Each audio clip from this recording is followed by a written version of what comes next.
Hello and welcome to episode 84 of The Imperial Truth. I'm Greg. As always, joining me is Neil.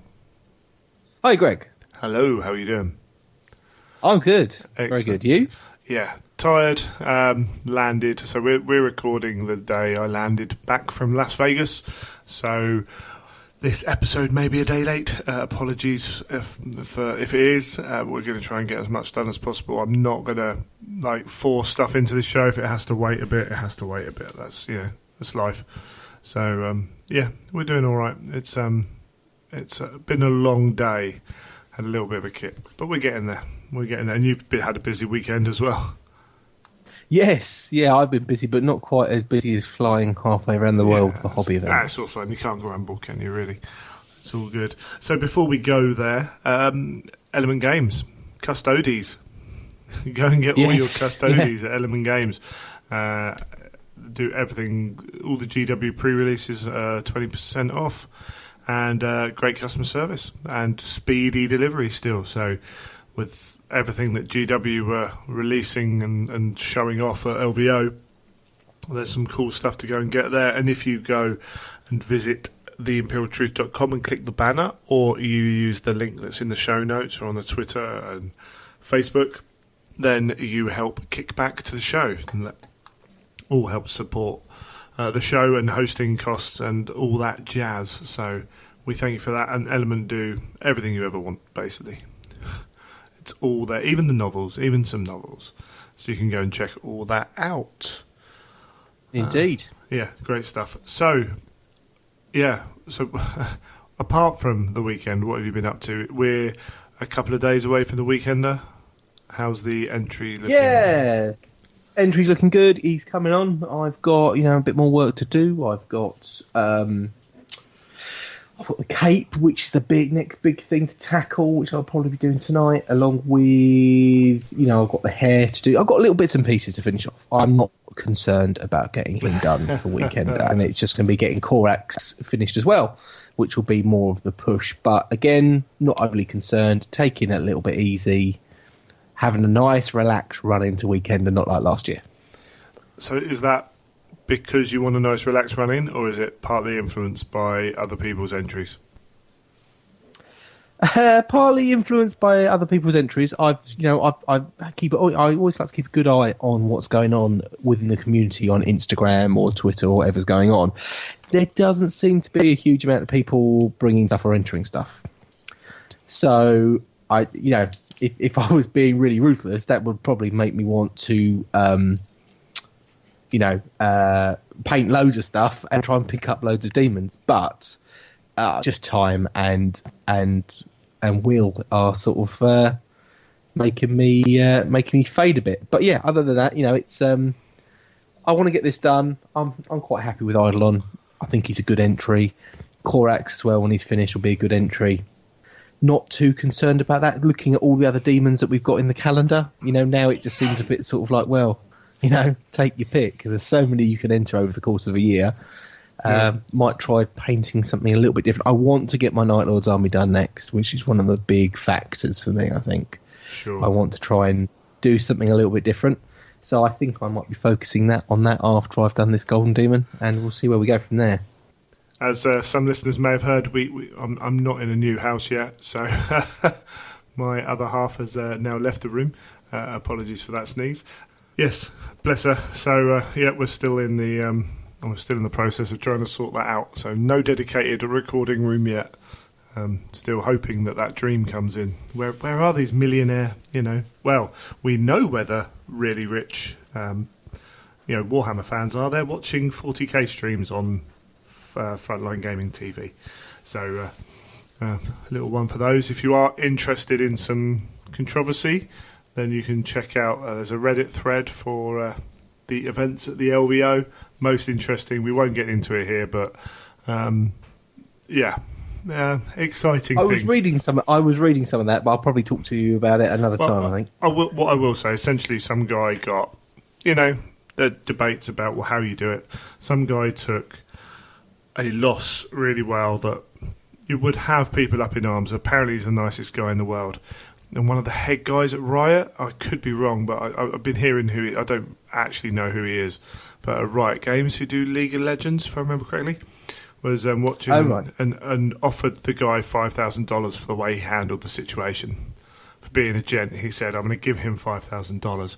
And this guy's, now, again, the details of this could be slightly wrong, but this guy's other half works at a children's hospital, so he's donated that $5,000 to the children's hospital, which is pretty awesome. Oh, wow. So, yeah, that's pretty cool.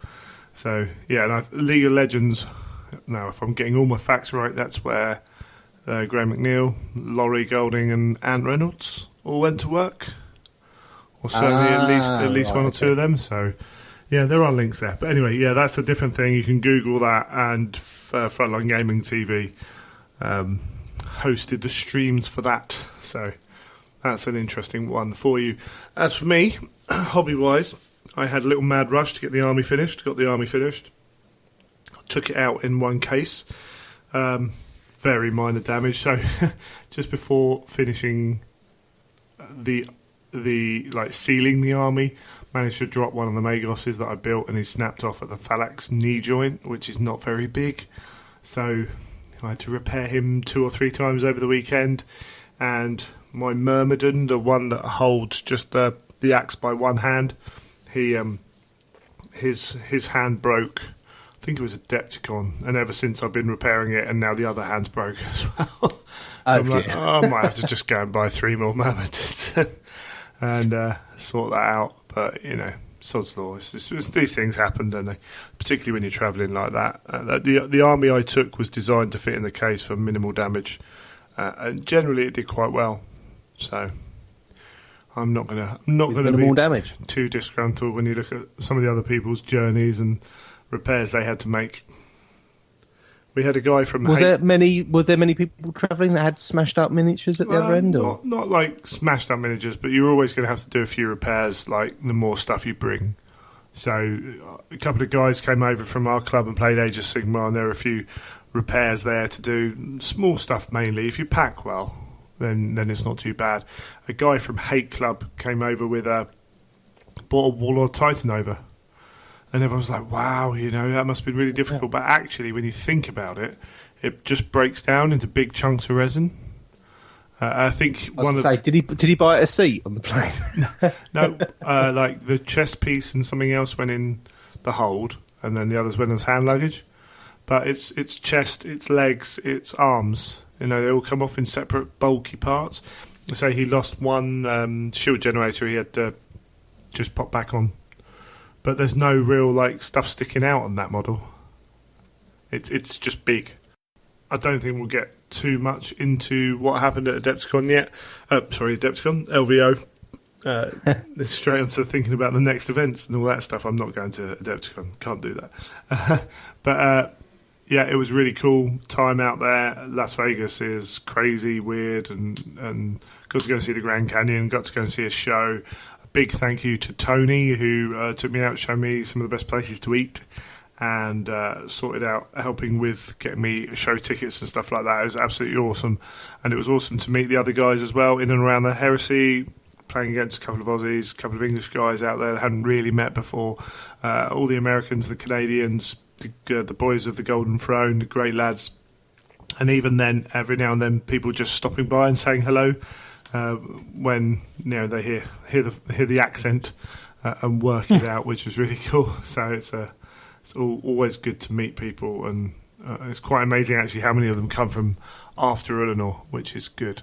So it was really cool. But we'll talk about that a little bit later. But we should probably get on with what's been happening in the Heresy. In fact, no, let's do these events first. There's been a couple of requests to shout out some events. We'll start with Michael from Radio Free Istvan got a hold of us, and they're doing a Heresy camp. I think possibly slightly inspired by the guys at Durham. This is in Rockport, Texas, Camp Aaron Sanzu.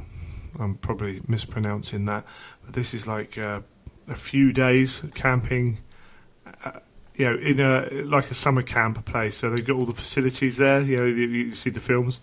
This is all I can judge it off. It's like the American films where the kids go to summer camp, and They've got this one time at Heresy Camp. indeed, wow, they've got sidewalks. It's on their website at the moment, but they got pool house and boat house and I think archery range and like assault courses, that kind of stuff.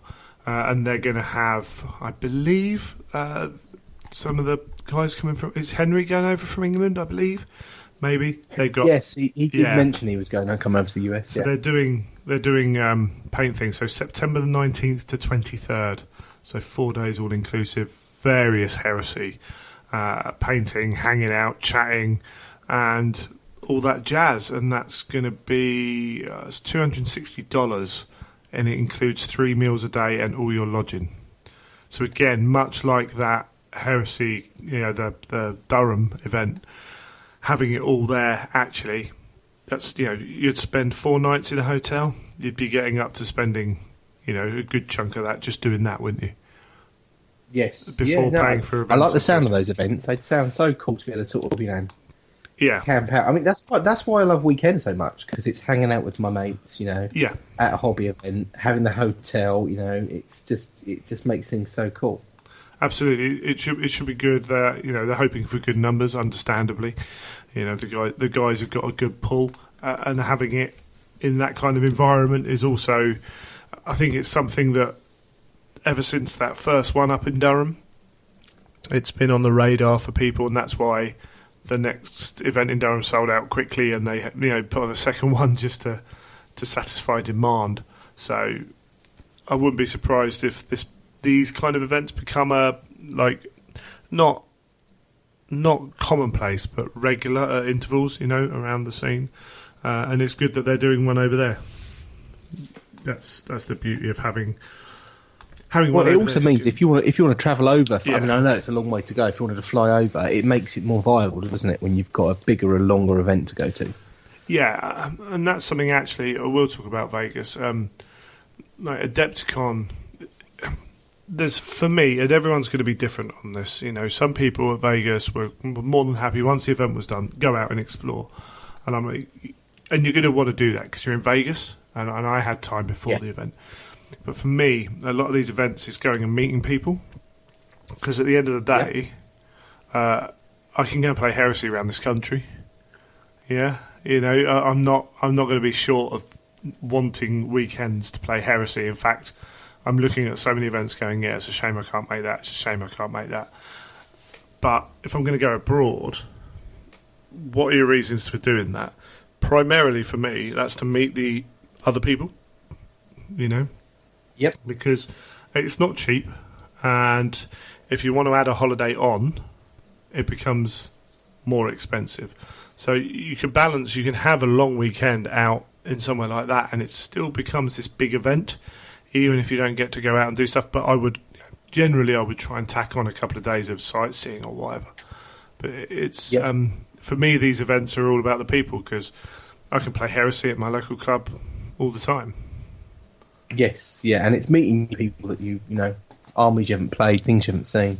Yeah, absolutely. So, these events, this one looks good, and Radio Free fan guys, they know what they're doing. There's a lot of experience in that group, and that should be a good event. As I say, they got all the facilities there, so it looks pretty awesome. And then moving on from that, the slightly more dramatic place of Norwich. Conflict Norwich, the Iceni Schism. They've got an event on August 18th and 19th, and this is the other one. Sorry, if you type in Heresy Camp in Facebook, it shows up. Literally Heresy Camp. So there's their Facebook group you can join. Nice and easy. Or you can get details. I'll try and put links in the show notes, or check out the Radio Free fan guys if you want more details as well. So there's plenty of places to get information for that one.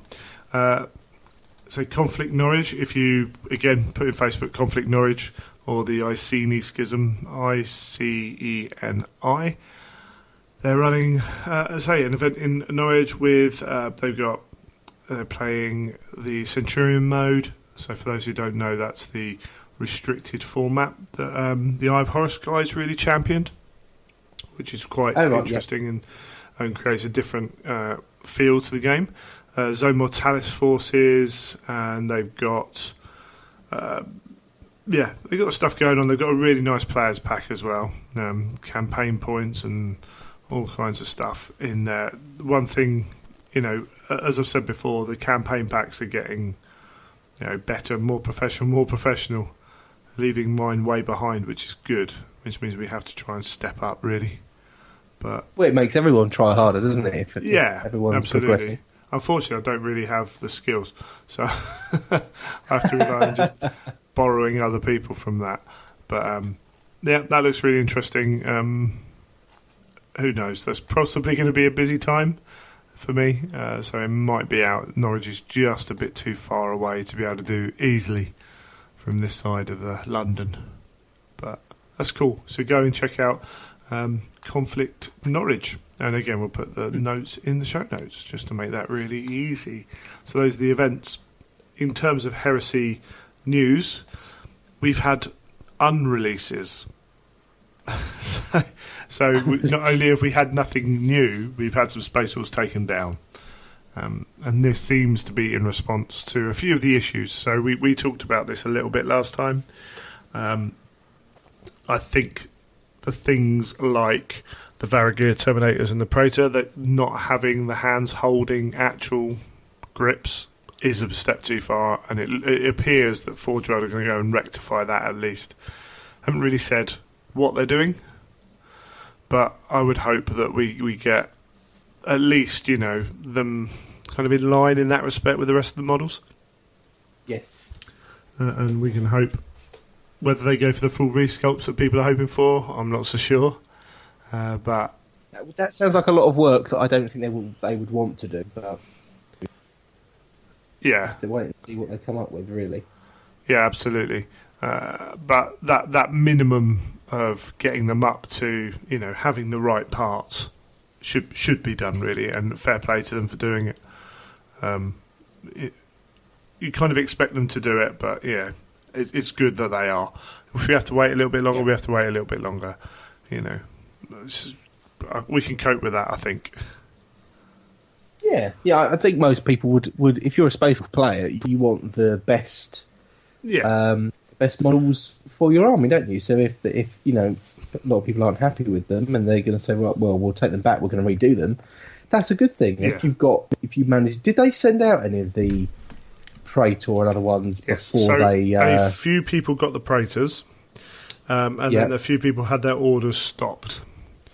And there was some kind of consternation about why, but if they're sending out a product which they're going to change, then yes, stopping that order is fair enough. There's if it's an aesthetic thing, then they're not. I don't expect them to change something based on the fact that people don't like the way something looks. But when it's something that is like technical, like not actually carrying the handle of the gun, then yes, they should be changing it. So that's good as far as I'm concerned, and hopefully we get them back out sooner rather than later, looking a little bit better. I'm sure lots of people... and I was going to say that if you did manage to get one of the ones that they sent out before they stopped them, that's going to be like a proper collector's one. That is a proper collector's one, indeed. Someone will pay hundreds for that at some point. I'm fairly sure there are going to be a few people who still don't like them when they come out because they don't like the style. So, who knows? We might see at the Weekender, you never know, might see a little bit of information. I fully expect at the Weekender to have some more of the Space Wolf stuff ready to kind of come out. It'll be the start of that next 3-month kind of schedule as well, won't it?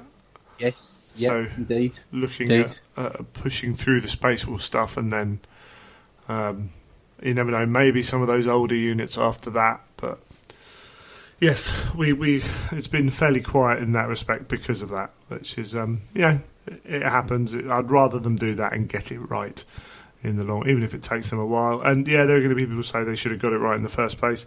Yeah, but they didn't. So just you can't go back and change anything. So just try and get it right now and push forwards in that same way, as far as I'm concerned. On the other side of things, we did get the Ferrus Manus book out for the Primarch series. Haven't had a chance to break into that yet, so that's going to have to come to work. and hopefully I can crack on with that before next episode. But yeah, that'd be good to. Yeah, because obviously of Ferrous course. Manus is close to my heart, so I'll be Indeed. interested to see how that is. Yeah, and it's David. I think it's not David Andel, David Geimer, I believe. So yeah. that's his first kind of foray into this era of gaming, which is, it's cool. Be interesting to see what he does. In terms of other non-30k, 30k stuff, the Custodes dropped. So people are actually getting these models in hand now to build and play, and I think they look fantastic. They do, definitely. There is the jet bikes and everything else. There's a lot going on, but I think that's a great resource for Heresy players. Yeah, definitely. If you fancy a bit of Talons now, you've spoiled for choice. Yeah, my only worry is not it's not about power level or anything like that. Is as an event organizer, they're such a cool army. They're so iconic that people want to play them.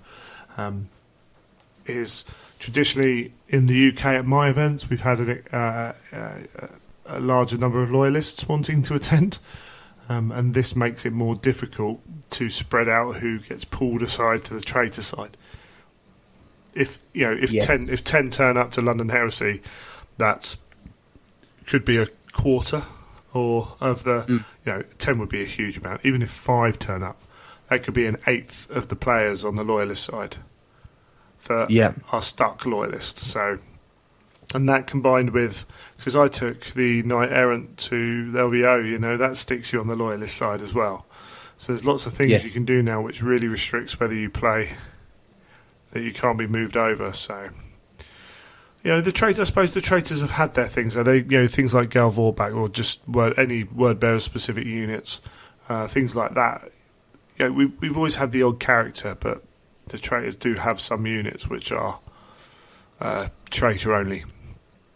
Yes. Yeah. I mean, there was always that way. I mean, it used to be very simple that people used to say what legion it was and quickly divide it, and then there was always the ones that sat on the fence. But now there does seem to be, with the Talons, there's a lot more emphasis on the loyalists, where I think before it was more emphasis on the traitors, I personally thought. Yeah, maybe. It was very easy for things to fall into the traitor camp than the loyalists, because the loyalists didn't, before Talons, apart from the Primarchs, they didn't really have a lot that you would say that you would say that there was powerful, really, really sort of like, wow, that's a really good unit, and that's purely loyalist sort of thing. I would say it was always 50-50 or falling on the traitor side. But yeah, we're also going to be getting some form of start of a Dark Mechanicum with the next book.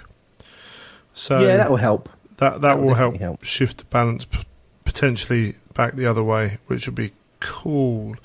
That's pretty much kind of releases. I think what we have got is the announcement for the Weekender. Now, obviously, the Weekender's coming up, so some people will probably be listening to this after the Weekender, but just for the sake of it, we've got all the big names there, which is great to see. In terms of the authors, we've got one notable missing, is Mark Bedford.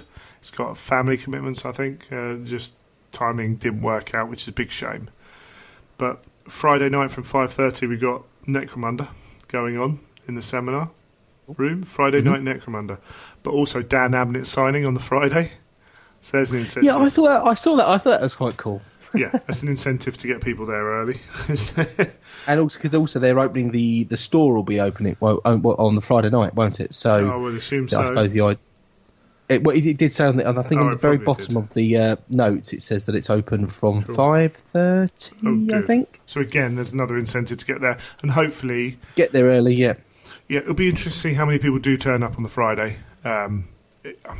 This weekend is very interesting. We've seen a lot of people sending tickets back.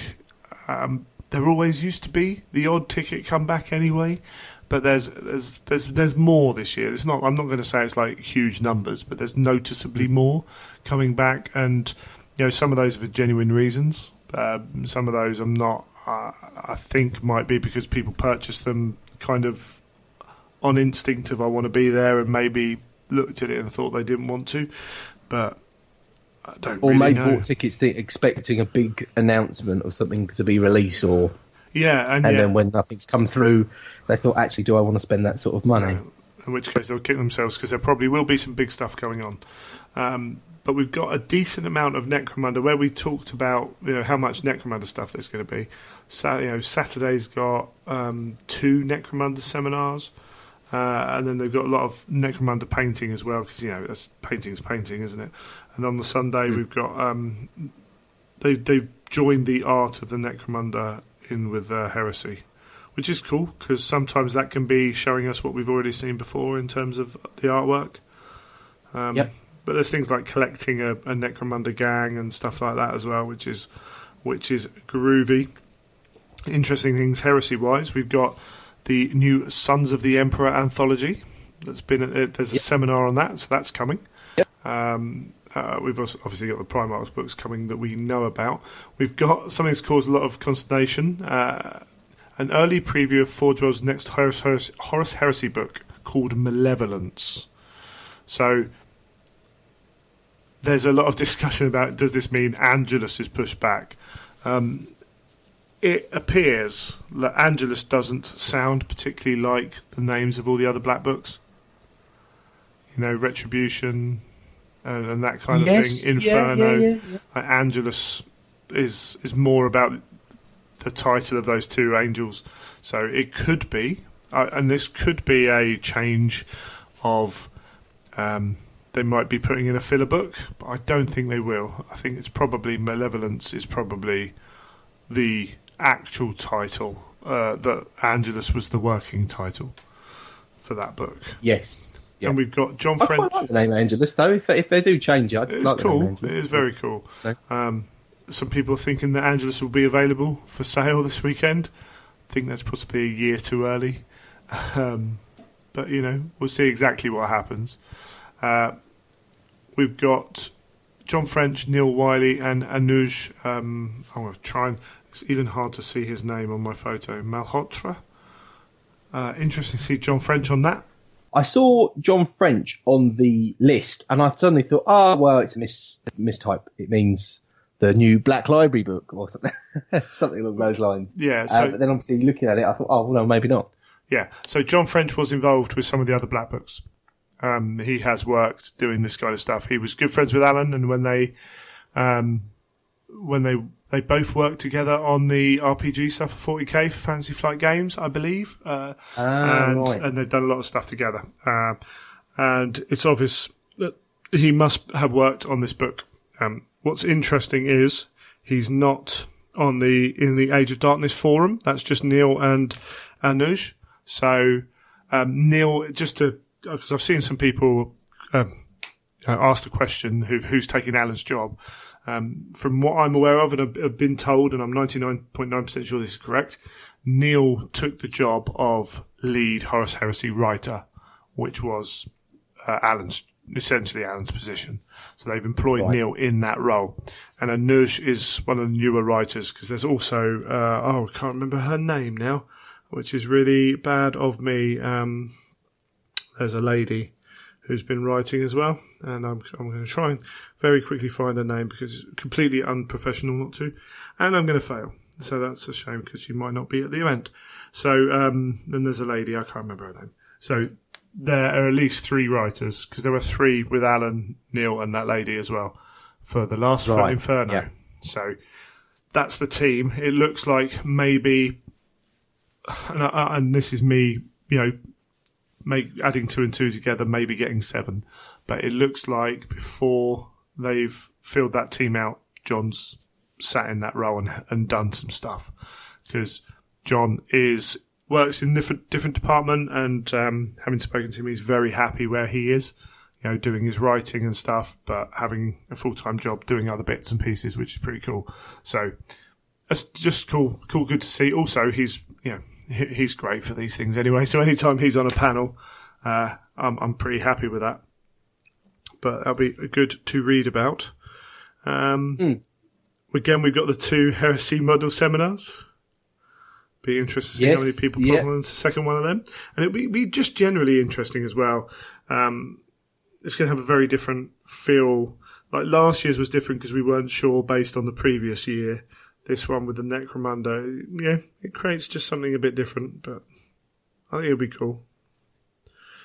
I'm looking forward to it, but I'm also cautious that I don't get my hopes up too much. Yeah, I think at the end of the day, with these events, it's all about how much interaction you have with the staff that are there anyway, and I think that's just not going to change. So you can crack on with as little or as much as that as you want, can't you?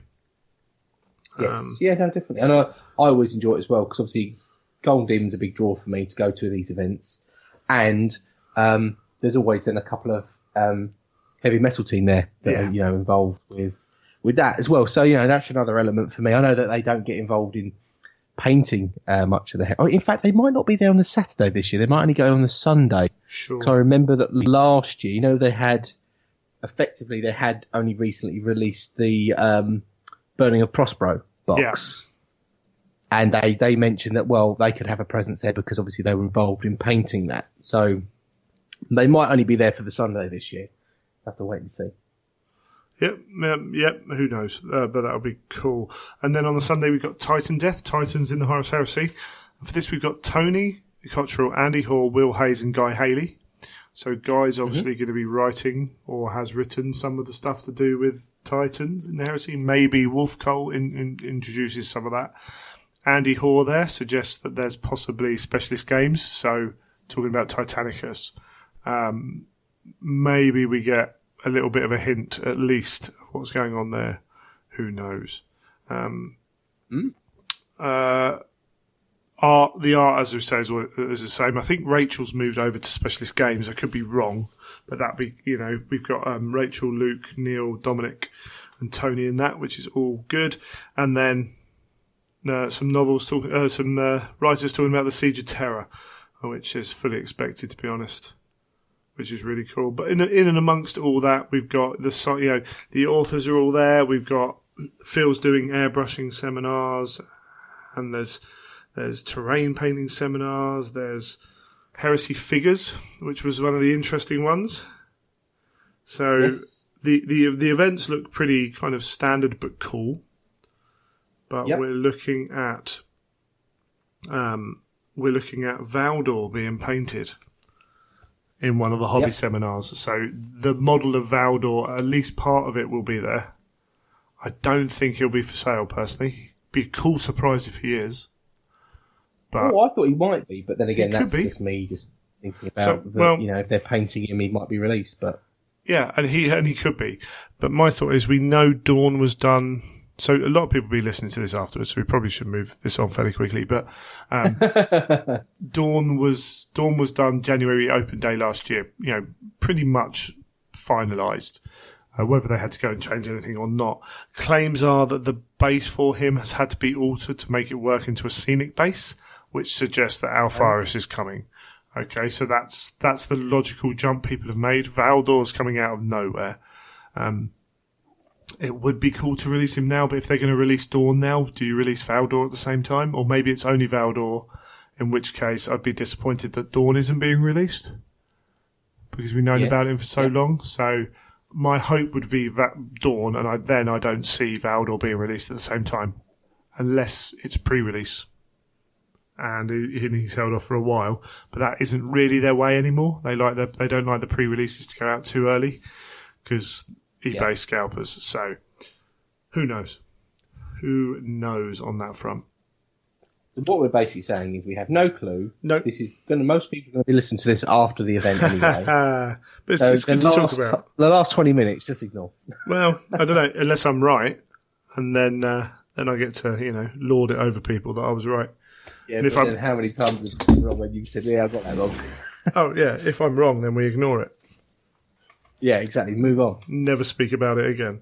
But there's all the we got big writers there. We got Aaron's there. We got Dan there. We got John there. Guy, Gav. So we got all the authors there again. There was a bit of a worry from people that the artists wouldn't have much because the hobby room's taken over the traditional art place. But they're there. They're doing stuff. They might not be there all weekend, but they're doing stuff. I thought. What did you think? What did you think of the layout that they put on the map? One bit it was interesting. So just behind the shop, what bit was that? I can't remember now. They put well, I think last year they had that as Black Library sales, didn't they? Yes, they did. They split Black Library sales up. What have they said they're putting in there this year? I'm trying to remember. It's good, great radio again. We just like to keep the, keep it going. But in general, the general layout of what they're doing is muchness for muchness. They tweak it, don't they? Every year we get a little bit, they change something around a little bit. And sometimes it works and sometimes it doesn't. At the end of the day. As long as I think as long as I can get the sales area to work, as in they don't have a mad rush, and doing sales on a Friday night is a good idea because that stops a lot of madness on the Saturday. Yeah, help relieve those queues on the Saturday. And I still think there are some people who just can't travel down on the Friday, so it's good. My worry was initially that it would just make the Friday just as busy as the Saturday, but who knows? We can only wait and see, and you've got to try these things sometimes just to see if it works. And go for that. Do we know who's running the event? Is it the events team like last year? I believe it's the events team. Okay. I believe. Yeah, could be wrong. But whether they get Forge World staff in to help out as well, don't know. It'll be fun to see. I'm looking forward to it at the end of the day. It's a great chance to meet up. You and me don't actually get to meet in person a huge amount. Exactly, yeah, people like Miles and all those guys. So there were a couple of guys in Vegas who'll be meeting up down there again. Some of the greetings from the Warp guys coming over. Freddie the Swede's over for it, I believe. Some of the other Tokyo who's over, who messaged me because he wants to have a meet-up. Yep. Awesome. Some of the other podcasters are heading down. Say Caleb's coming over from Cali. No, not Cali, but West America anyway. That's what really makes the event. Plus all the staff that you get to meet, chat to, talk to. I'm picking Michael up. We're driving him up on the Saturday or Friday as well. So it's just. I haven't met Michael yet. Have you not? You probably have. No. Just not realised maybe I have. Yeah. But yeah, him and his group of guys who I only see at these events, really. We talk, me and Michael talk a bit and talk to Howard a bit, but it's great to meet up and sit in the bar and whatever. And of course, my missus is going to be there as well. So I think there's a few people who want to kind of. Mrs. Dan. Not yet. Not yet. It's got a few months before that happens. Well, if we can pay for it all. So, yeah, there's a few people who want to meet her. It'd be good for her to meet some of the guys as well, because you haven't met her yet, have you? No, exactly. I've heard her voice a lot on pre-record. Indeed. So, yeah, no, that'd be cool. I'm really looking forward to it.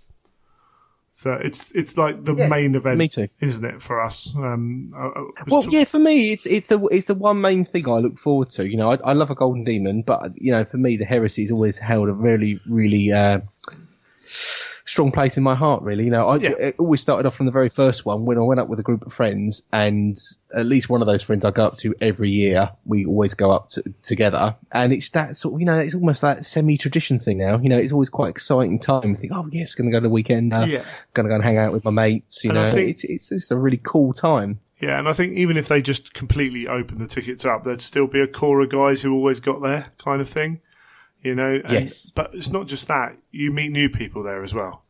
And yeah, I've said it a number of times, there are people who I've met there who've helped me out with stuff, and vice versa. And we chat, and our maybe once a year meeting is like a Heresy Weekender. And that's cool. That's really cool. And that's all the time while looking at cool Heresy stuff, talking to cool people, writing stuff, finding out more about what's going on. And just having fun. The Saturday entertainment's usually well worth it. Yeah, it's going to be great. So, and I think you've got to go to these events. You've got to go with the attitude to make the most of it, because there is this one, possibly even more than last year, is people are wary. But the events are what you make them at the end of the day. And if you go in expecting it not to be much and not engaging, then it could be a long weekend.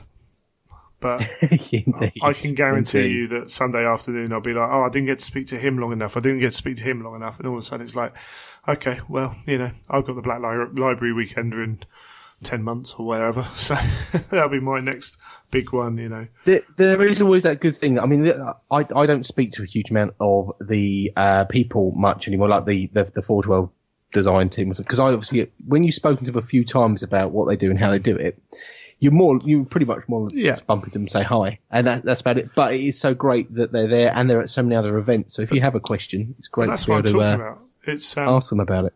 I talk to John French at these events mainly, and every now and then we'll message each other or whatever. But you know, we've got a friendship that's built up from going to events because we talk, we chat. Yeah. And it's always great to meet up with him at these events. You know, they're busy guys. I can't sit there and try and send messages to him all the time, you know, because he's got to work and he's got to do this and he's got 2 jobs and family and everything else. So, you know, life gets in the way of those things. But at these events, the beautiful thing about these events when you're locked away in a hotel is life's happening all around you outside. And just as long as there's no emergencies, you don't really connect with it. You're at this event and yes, and that creates a cool atmosphere. So it'll be good. Definitely. It will be good, and then we'll start on the next cycle of releases and everything else and all that jazz. No doubt we'll be talking about a load of new stuff that we've seen, and then we'll be almost ticking it down every week of what's come out of those new items. Yeah, and I think we'll find out very soon, but I think there's going to be a lot of kind of, well, personally on my part of it, there'll be a lot of talking to Forge World about kind of how are you moving forward as a company. Like GW Prime are doing this and this and this, and like, are you going to step up and do that kind of stuff? What are we going to be looking at for FAQs? What are we going to be doing? You know, Forge World are expanding again because their Age of Sigmar department's going to be up and running soon.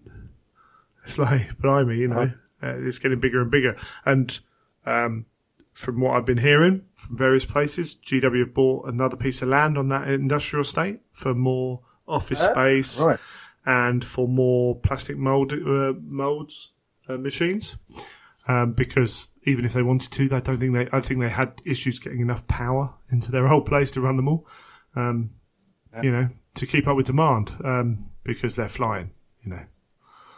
Yeah, we're not even going to talk about the stock price going up again. It's just regular now, isn't it? So, well, yeah, I mean, it's amazing the level it's at now, and you know, as long as they're making money and everything's going great guns, that's all I really care about, you know, and as long as it all continues.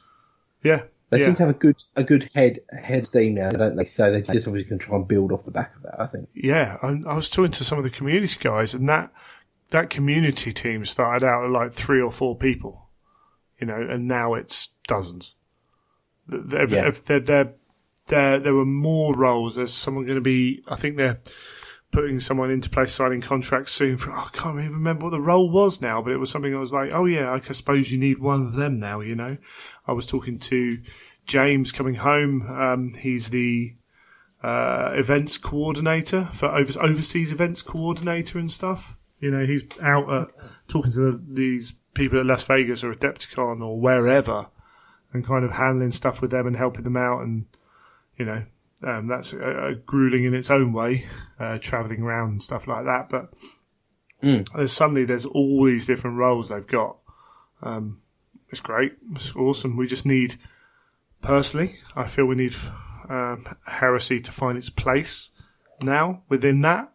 And with its own Age of Darkness rulebook, there was hesitancy because of 8th edition, and then playing a game which effectively used 7th edition is kind of contrary to what they're trying to do with 8th edition. That's fair enough. But now we can call that the Age of Darkness rulebook. It's now Horus Heresy as a game with their own rulebook. It's not Warhammer 7th edition rulebook anymore.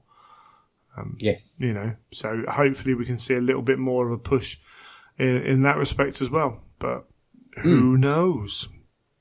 Awesome. Who knows? Right, I think we'll leave that there and we'll come back and we'll talk about Neil's trip to the Cult of Paint.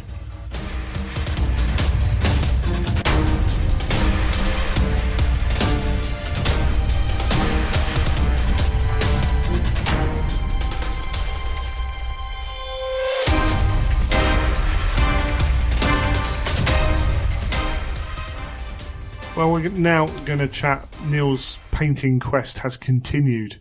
This time over at Cheltenham. Yes, correct. Cheltenham indeed, Incon Gaming. And the Cult of Paint. Yes, indeed. So, again, continuing my quest to become a better painter. One of my key lackings is obviously an airbrushing. I own an airbrush, which we spoke about before. Not very good at using an airbrush. And I spoke to Andy Wardle, and I think this was just when, because for those who don't know, MKA, which we've discussed before, that have a lot of a very particular style that you see a lot of, and a lot of people have gone on an MKA course. Matt Kane and Andy Wardle, who were sort of heavily involved in that, and Henry Steele. Matt Kane, I think, took a step back to say that he wasn't going to do much of it anymore, and Andy and Henry took it on, but decided obviously that they wanted to do their own thing. So they created the Cult of Paint, which is their own new venture. This is, I think, the second course that they've run, but they've got a big schedule that they've put together for this year, and it covers a real broad variety of different things. So there's a lot out there for most people for what they would want to, maybe if you want to improve your painting, there's a lot of different things you can do. This one was focused very much on the old sort of the classic MKA sort of class. So this was airbrushing skills, but all based around painting your own Demos pattern rhino. Sure, yeah.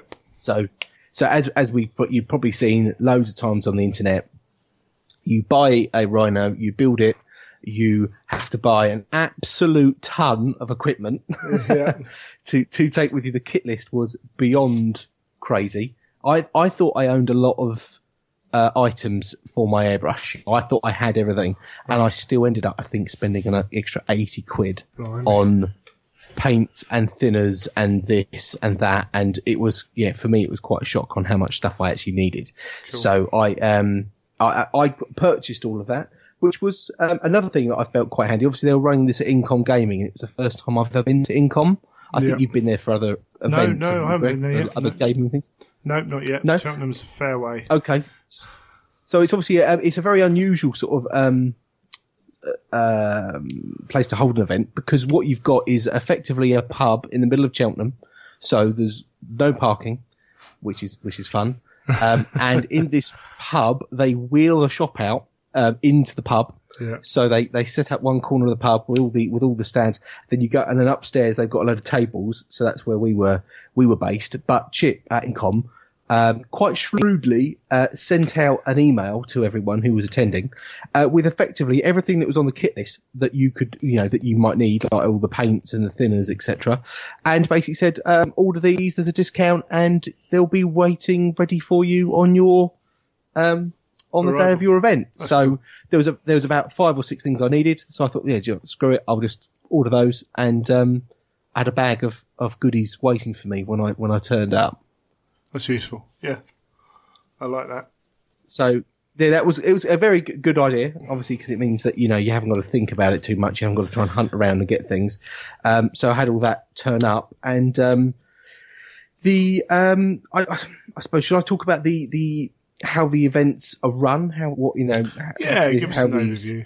Classes are sort of structured. It's very much a sort of a follow me sort of tuition. So Henry, which I must say, he's a fantastic teacher. If anyone ever wants to go on a painting course, definitely go and see if Henry's running anything, because he was very engaging. Sure. When he would talk about techniques and bits and pieces.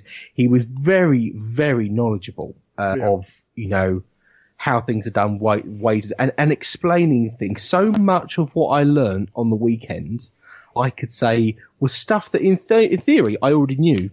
But then when someone takes the time to explain it to you, it suddenly clicked, and you suddenly realise, yes, I have been doing that wrong. Sure. Silly little things like I started spraying one of the things you do is the pre-highlighting of the tank in greys. Yeah. And I thinned the paint down, I'm spraying it through, and it's all splattering out the end of the airbrush onto the model. And I'm getting quite frustrated. And he goes, well, why is it doing that? And I said, no, it's too thin. And he went, no. If it's splattering, it's too thick. And he said, and if you're pulling back on the airbrush and then letting go of the air when the needle was pulled back, he said paint's going to go down that channel, and when you then apply air through the airbrush again, it's going to squirt out that little bit of paint that you've left down that channel. And if you then get into the habit of pulling back the needle, but then before you stop pushing the needle forward, he said you won't get that paint go down the barrel of the airbrush, and you won't get that splatter. So it's just funny little things like that. When someone says it to you, you go, oh yeah, that makes sense now. I know what I'm doing wrong. And it was just so many little things like that throughout the weekend. So many tips and tricks that I picked up. I thought it was well worth the ticket price. Cool. What was the ticket price? I'm going to have to check that. I have Roughly. a feeling it was 120 something. I think it was something around then. Okay. So not. I didn't think it was overly expensive. I thought it was pretty good value. So obviously, you had to buy a lot of kit and take a lot of things with you, which was obviously probably more the difficulty. I felt, because where I went to the heavy metal one a while ago, that was fantastic. That you literally just turned up, sat down, and you had everything in front of you, and you just got on with it, and that was really, really handy. But in the same respect, on an airbrushing course, you're going to want your own airbrush, and you're going to need these products anyway. So it's going to be better that you buy those, or you might already have them, etc. So that does make sense that the kit list was big, but then again, it's stuff that you probably need anyway. I think there's probably about 2 or 3 products that I thought to myself at the end, you know what, I don't think I'll end up using this. Right. But I've got a bottle of it now. So hence the things like the heavy chipping fluid. I don't know if you've ever used that. No, I haven't used it. It's basically a product you apply on. You then you put paint over the top of it. You apply water onto it to activate it, and it allows you to basically use a sharp edge of something to chip away the paint that you've already applied. Sure. So you can see the colour underneath. Now, for me, when I saw it being done, I thought to myself, do you know what, I'd rather paint those chips on than be hacking away the paint that I've applied. Right, yeah. So for me, I was like, I probably won't use that. But there was very, very limited bits and pieces that I thought, do you know what, that's not for me. So much of it was quite relevant. And do you think you come away with the skills that transfer over to the other stuff, or are you going to move over to carrying things they have, that they use? Do you know what I mean? Well, no, explain. Okay, so they taught you a way to paint a tank. Yeah. Do you feel comfortable going away painting something different in a different style? Yeah, definitely. I think all the skills they taught were very transferable. Sure. And I've already started using my airbrush more. I had to. I know it's only silly, but I had to do paint a plinth for Item. Yeah. And now normally I would have a plinth, I would spray it with a rattle can, Chaos Black, and then if it was a bit uneven or whatever, I would then just hand brush over a load of Abaddon Black until I got a smooth black finish. But now I've done the course, I ended up using the Tamiya flat black colour, and I gave it a complete flat airbrush, and then matte varnished it as well with my airbrush, which was something obviously I would never normally do. So it was I've definitely taken some skills away from it that I'm going to use and that I'm going to apply, and hopefully may not be so much that I apply to Golden Demon pieces. But certainly, for doing my Night Lord's army, I'm going to be using a hell of a lot of those techniques to, get the army done in good time and get it knocked out ready for some gaming, and try and get to a few gaming events this year or next year. Yeah, that'd be cool. So, was it just Henry running it? Was there anyone else there? Yeah, Andy was there. Andy Warder was there on the Saturday, but mainly he wasn't taking part in any of the teaching. I remember when I first booked and I spoke to Andy, I thought to myself, I wonder if Andy's going to be there. And I remember thinking to myself, I do hope Andy's there, because I know Andy, I feel comfortable with him telling me, teaching me about painting. But Andy turned up. He was painting his Magnus for Golden Demon. Sure. He was sat in the corner, so he sat next to me. We had a good old chinwag about Demon and other bits and pieces. And then he left at about the midway through the first day. Right. But I must admit that, he certainly wasn't needed there. Henry had it fully under control. He gave everyone a good bit of one-to-one time and even changed around some of the timings so people could shoot off early. He was showing people how to do the pin washing early so that they could shoot off and get away on the second day. There was, he was really flexible with his time, really good with the time management and how, the day was progressing. Chip would come up and then gave everyone some menus for lunch, and then that was all brought in for us. It was a very, very slick tuition. There was nothing where I thought, this is going a bit, pear-shaped or, what we're doing next. It was very, very structured. They really knew what they were doing. And, I think it does help. Obviously, they've probably been doing it for years with MKA. But there was it certainly felt as though you were sort of pushed along.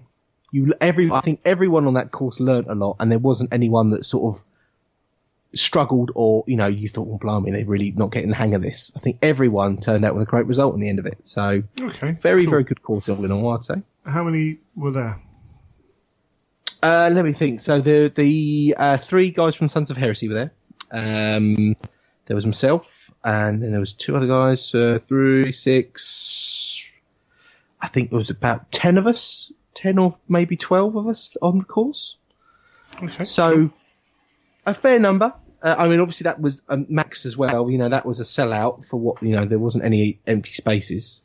And there was obviously some varying degrees. I think there were some people there that had been on an MKA course before, and there were people like me that, had never held the right end of an airbrush before. Yeah, sure. And, it was quite funny. As soon as I got there, everyone's unpacking their kit and setting up shop, and I got my airbrush out. And bear in mind, I hadn't used my airbrush for quite a while, and I tried to use it a few nights previously, and I couldn't get anything to come out of it.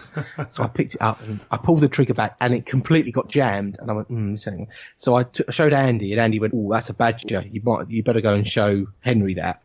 Right. And Henry took one look at it, and went, right, and he literally stripped it down and had to take the most amount of paint out of the end of it, but showed me all the inner workings of what to clean, how to clean it, and I now feel very, very confident on stripping my airbrush and knowing how to keep it in good condition as well. So, a lot to take out the course, and I think it was well worth going on. If anyone needs to sort of do a course and get those basics down, it's a fantastic way of getting those. So. Okay, so you said you had a Demios Rhino.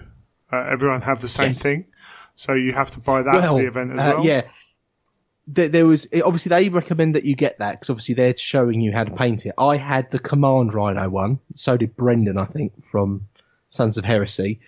Johnny had a Vindicator. I saw one guy with a Land Raider as well. So it wasn't a strict rule for having the Rhino, but obviously it does help. Because they structure the course around how, bits that you leave off, how you paint them, and then you stick them on, etc. So it makes sense having that model. Obviously, having the Command version, I don't think makes much different from having the standard one. But it certainly does help that you've got, everyone's got the same sort of model, and they can show you those techniques. It was very interesting, really, because the course sort of broke down into, obviously, I think I'm trying to go through the steps. It was sponging and weathering the tracks first, masking those off. Then we went into the pre-shading, which was interesting. And again, with this, you're using different paint brands as well, which I found very informative. We did the pre-shading, then we did, applying the colour and highlighting. We did, doing the metallics, doing the heat effects on the metallics. We did then, decals and applying those, and I learned a lot about those. I've never really known how to do them properly, so that was really useful. There was then the weathering of the vehicle, and that was some sponge weathering, some painted on weathering, using weathering powders, as well as other products that we were discussing. There was then the finishing off the model with the different ways of varnishing it.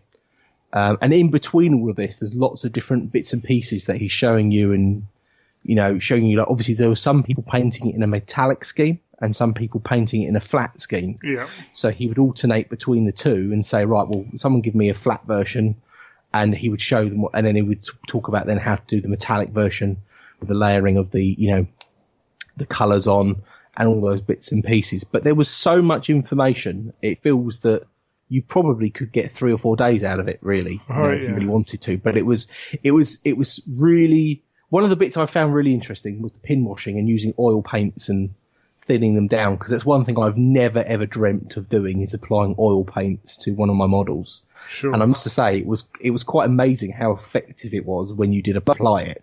And it's one of those things that now when I look at Forge World models, especially the older ones that say Phil painted, and you saw pictures of you look at them and you think, right, I now understand. Seeing that picture, I get how he's done that effect with these techniques. Before, when I used to see a tank and they'd have like a very smoky edge to the panels, I'd look at that and think, blimey, is that weathering powders? Have they used washes on that? But then when you do some pin washing with some oil paints, you realise that actually it's such an easy technique and it produces such an effective result that it demystifies a lot of things. I think for when you're trying to get really decent looking vehicles done, it's going to make life a lot easier.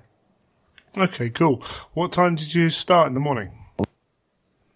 We got there for it was a 9:30 kickoff, but everyone was there from about 8:30, setting up and bits and pieces. And we worked till about 6 o'clock on the Saturday, so quite a long day. And then the Sunday was similar start time, and we finished at about 5. So fairly long days, lots of time to stop and talk, and you're often waiting for paint to dry, or you're hair drying it off, or there's bits and pieces. It was very relaxed, but there was still a lot of content to get through, because effectively you're almost painting a tank from start to finish.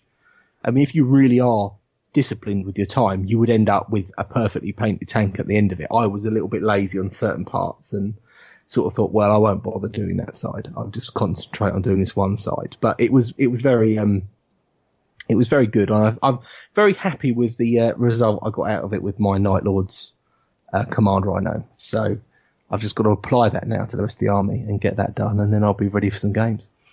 Cool. Good breaks. Was it go and grab your own food and? Yeah, well, I mean, Chip organised a bit of a lunch break for brought round some Mexican menus for the local Mexican place, which was very handy because he ordered that and got that in. Obviously, because it's set in a pub, it's very easy to get drinks and snacks, and I popped downstairs a few times and grabbed a few bits of supplies from the shop, so that was always very handy. But you're in the centre of Cheltenham, so there was a McDonald's two minutes walk away, as well as loads of restaurants, Harvesters, and everything you could want. So there was no fear of having to find food. The food found you more often than not. So that was a very real good convenience part of it. It's just obviously parking is I parked in the NCP, which was about a 5-minute walk from the venue, which is fine. I had a roller case with all my stuff in it, so I just wheeled it down. It was quite easy, and then we put all the cases overnight in the stripper room. Okay. So they were all nicely tucked away, and then we got them all out the next day. So it was a very interesting venue, because most places I've been to, they're structured more as hobby venues, whereas this was much more. You knew you were in a pub, if you know what I mean. There was a bar in the corner of the room that we were in, so made it a lot more relaxed. Proper nightclub at night. No, it's anyone who's listened to Geno 5.2 will know about how it works, and that's cool. And obviously, all of that's going to depend where they're doing the courses, but that makes us it's another sensible place that can facilitate that kind of course. So yeah, definitely. That's groovy, awesome. How was the evening? Did you all hang around, chat to each other, or? I very much, because I wanted to get some more painting done. Right. So I shot off, chucked some stuff in the car, had a very quick bite to eat, got back to my hotel, which was a bit of a drive away because I went for a super duper cheap travel lodge. I think for like 20 quid, I got a super duper deal. So I went back to my hotel and got 4 hours of painting in that night. So I was quite happy with that. I think a few of the guys went out for a few drinks, but no one went crazy. I think with when you're on a tournament or a gaming event, I think people go a bit more mad on, say, the Saturday night. Yeah. But I think when you're doing a course, I think people are a little bit more restrained, because obviously I think people know that it's going to affect their performance the next day. They want to learn. The difference is, you don't want to be doing it with a hangover. Yeah, you actually want to be taking in what you're doing, and also you're probably paying more than you do for that as well. But you want to come away with it. You want to get as much out of your time learning, because that's what you're paying for at the end of the day. Oh yes, yeah, definitely. Excellent. Definitely. So you got to the point where you can airbrush all those lightnings on, yeah, lightning strikes. Yeah, well, I mean, you get lots of them on the transfer sheet, don't you? So I'll be just wussing it out. doing lots of those. Okay. I'll hand paint them anytime you like. But, no, it's all good. Whatever gets the army on the table, isn't it? Well, yeah, I mean, for me, it's going to enable me to get them done quickly, efficiently, and have a really nice uniform scheme across the whole army. So, yeah, and this is it. That's what I want to do. This is what you're looking at. You're looking at tabletop, very good tabletop quality, but produced at a rate that means you can play it. Yes, exactly. Yeah, I don't want to be producing an army that looks fantastic but takes me 4 years to get it painted. You know, I want to spend two months or 2 and a bit months getting it done so that it's ready to get on the table. Yeah, it'll be interesting. So I'm doing the CK course in May. It's a bit more expensive, but it's very much 2 people on the course. So having met Kat and Caleb out in LVO and chatting to them, they're both extremely lovely people. It's very cool to meet them before getting to go on the course. Caleb teaches and Kat wanders around. She's there all the time as that second person helping out. So much like Andy did at yours, but she's dedicated there. So yes. That's it's a cool way of doing it. But it'll be interesting to see what I can get out of that as a very basic airbrush. I've had the same issues as you with letting go the air before closing the paint. I think a lot of people early airbrushing do that. I feel very clumsy on an airbrush, very ham-fisted. But yeah. It's funny how it's when we talk about it, and you'll probably be the same. You know the logic behind it, and you know what you should be doing, but until someone shows you, you keep making the same mistakes over and over again. Yeah, and that's very much what I felt. I learned a little bit when I'm doing my clear, the Age of Sigmar stuff that I'm doing with the clear shiny red, the candy red, because it's very clear when that's not working. It's easy to understand when that's not working because it looks awful. So I got a little bit bad. But it's been a while since I picked my airbrush up. I'll have to. I'm gonna have to use it soon, so I'm gonna have to give it a proper clean out and make sure it's all ready to go. But yeah, that's cool. That's cool. So fingers crossed towards the end of the year, summer, we'll be seeing you at events actually playing with your models. Yeah, and I think that's going to be the next thing for me. I think after this year, once I've done, I would have done Heresy Demon, and I probably want a couple more demons that I want to go to in 2018. I think I probably will start to branch out and try a few different things, I think. So gaming could be one of those I concentrate a bit more effort into, rather than just sitting down painting copious amounts of time every night. That's awesome. Yeah, and be nice to have that break as well. Yes. Really break up what you're doing, as we said many times. That's cool. Awesome. Well, that's probably covered that aspect, hasn't it? Nice, not too long segment on that, and hopefully we'll see you putting up stuff on the progress that you've made. Yes, my Instagram will hopefully change its style a bit and be more, getting the army done. Yeah, and I mean, on that note, quickly while we're here, you tried out the Instagram live that we talked about the other day. Yes, I did. Yeah, I did.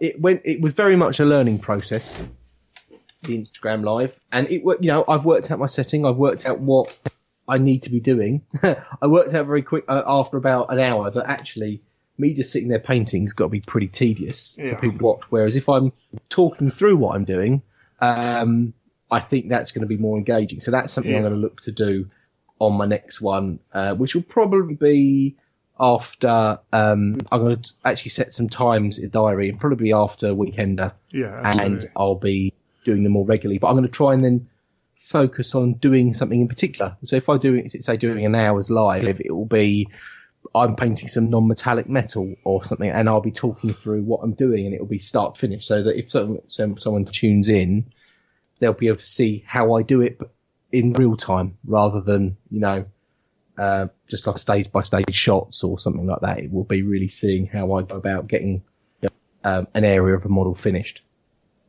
Yeah, cool. We'll push that forwards again with the Patreon, hopefully, to link that all into it at some point. But it'll be cool to watch that journey go. So you post up loads of cool stuff. Awesome. We'll leave that there and we'll come back after the music.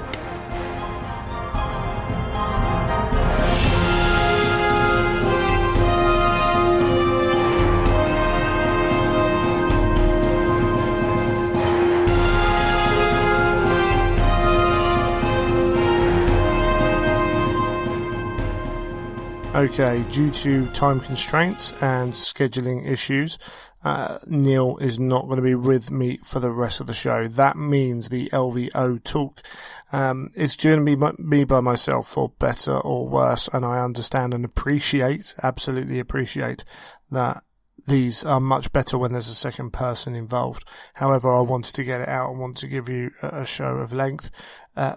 Some people may feel that me talking about this is a little bit dry and maybe impersonable, but I want to, you can always skip this bit. That's fine. There's no problem if you want to do that. That's why I put the time tags in the show notes. The other thing is, there are moments of this which are stream of conscience. Sometimes it's hard to remember exactly what's been going on because of it's so crowded at these events, but some of it is, as thoughts come into my mind, I just throw them out. And I've tried to record it in one go. So hopefully it's enjoyable. Hopefully it's a little bit informative. And hopefully you guys can stand listening to it. So we'll jump into our LVO chat. And I wanted to talk a little bit about my experience at the Las Vegas Open, the LVO, which, as its name suggests, take place in Las Vegas. This is in Bally's Casino, which is right in the middle of the Strip, kind of where you think of, for those who haven't been to Las Vegas, opposite like the crazy hotels like Caesar's Palace and Bellagio's.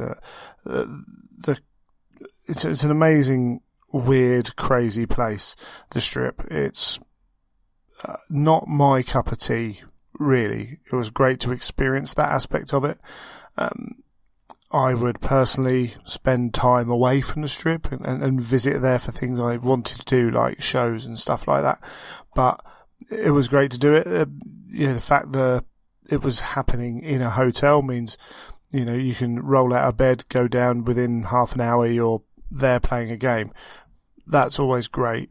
The other side of that is it's not the cheapest place in the world to hold an event, and they were restricting any food or beverages coming into the event, which meant you had to purchase within the confines of the event itself or consume that food and drink off site.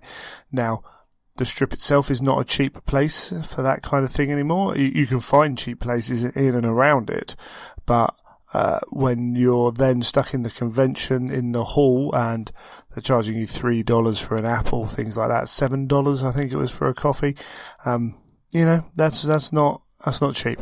But you have ways around that, so you can go off site and consume food, and as I said, you can go just a little bit further or sideways, just off the Strip.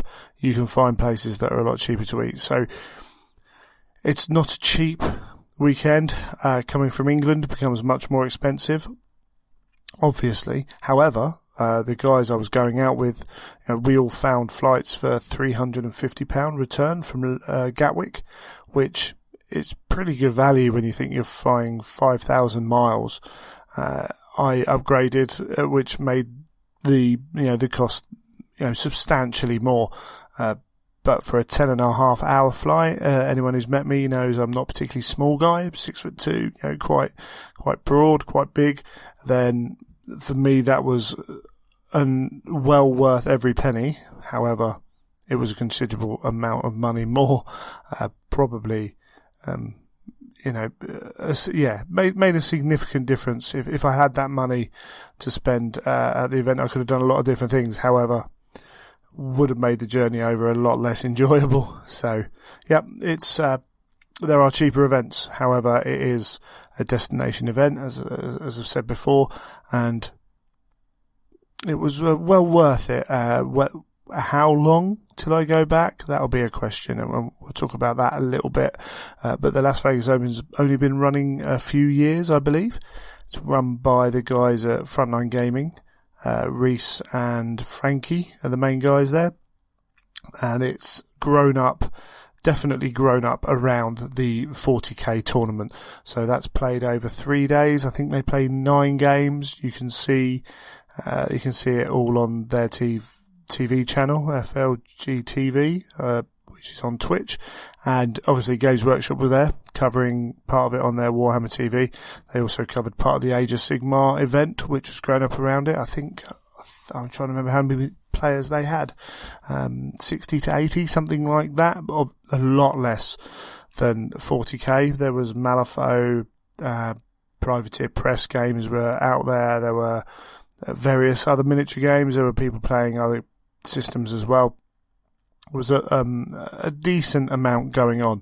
Now, my frame of reference for this is Adepticon. Adepticon's been running a lot longer, and has the benefit of building up over those years and being, kind of just experienced at all that kind of stuff. They've grown a huge team and it works well. It works smoothly. There appeared to be more of a focus at LVO purely on the 40k event, and the other events were left in other hands, which is fine. David, who was running the LVO event, the Heresy events, was doing a very good job, but it seemed to be less supported from the top down, and that. That's just my opinion, my view of what was happening. And that may well be because there's less of a willingness to, or less of a build-up of a relationship for people to run those events. It's very much a Frontline Gaming event, and their focus is, and kind of always has been from what I can tell, 40k. And that's fine. They run a shop. It's where they make money. It's all part of what they do. The problem with these events is you have to rely on other people, and hopefully that trust and that kind of delegation becomes more of an easy thing to handle, and those other events can thrive out of what they're doing there. And one of the highlights of that for me was the Malifaux event. I believe, been told by a guy who's playing it, that someone else kind of sorted out all the terrain for that Malifaux event, brought their own stuff. On the Heresy side of things, the terrain wasn't bad at all.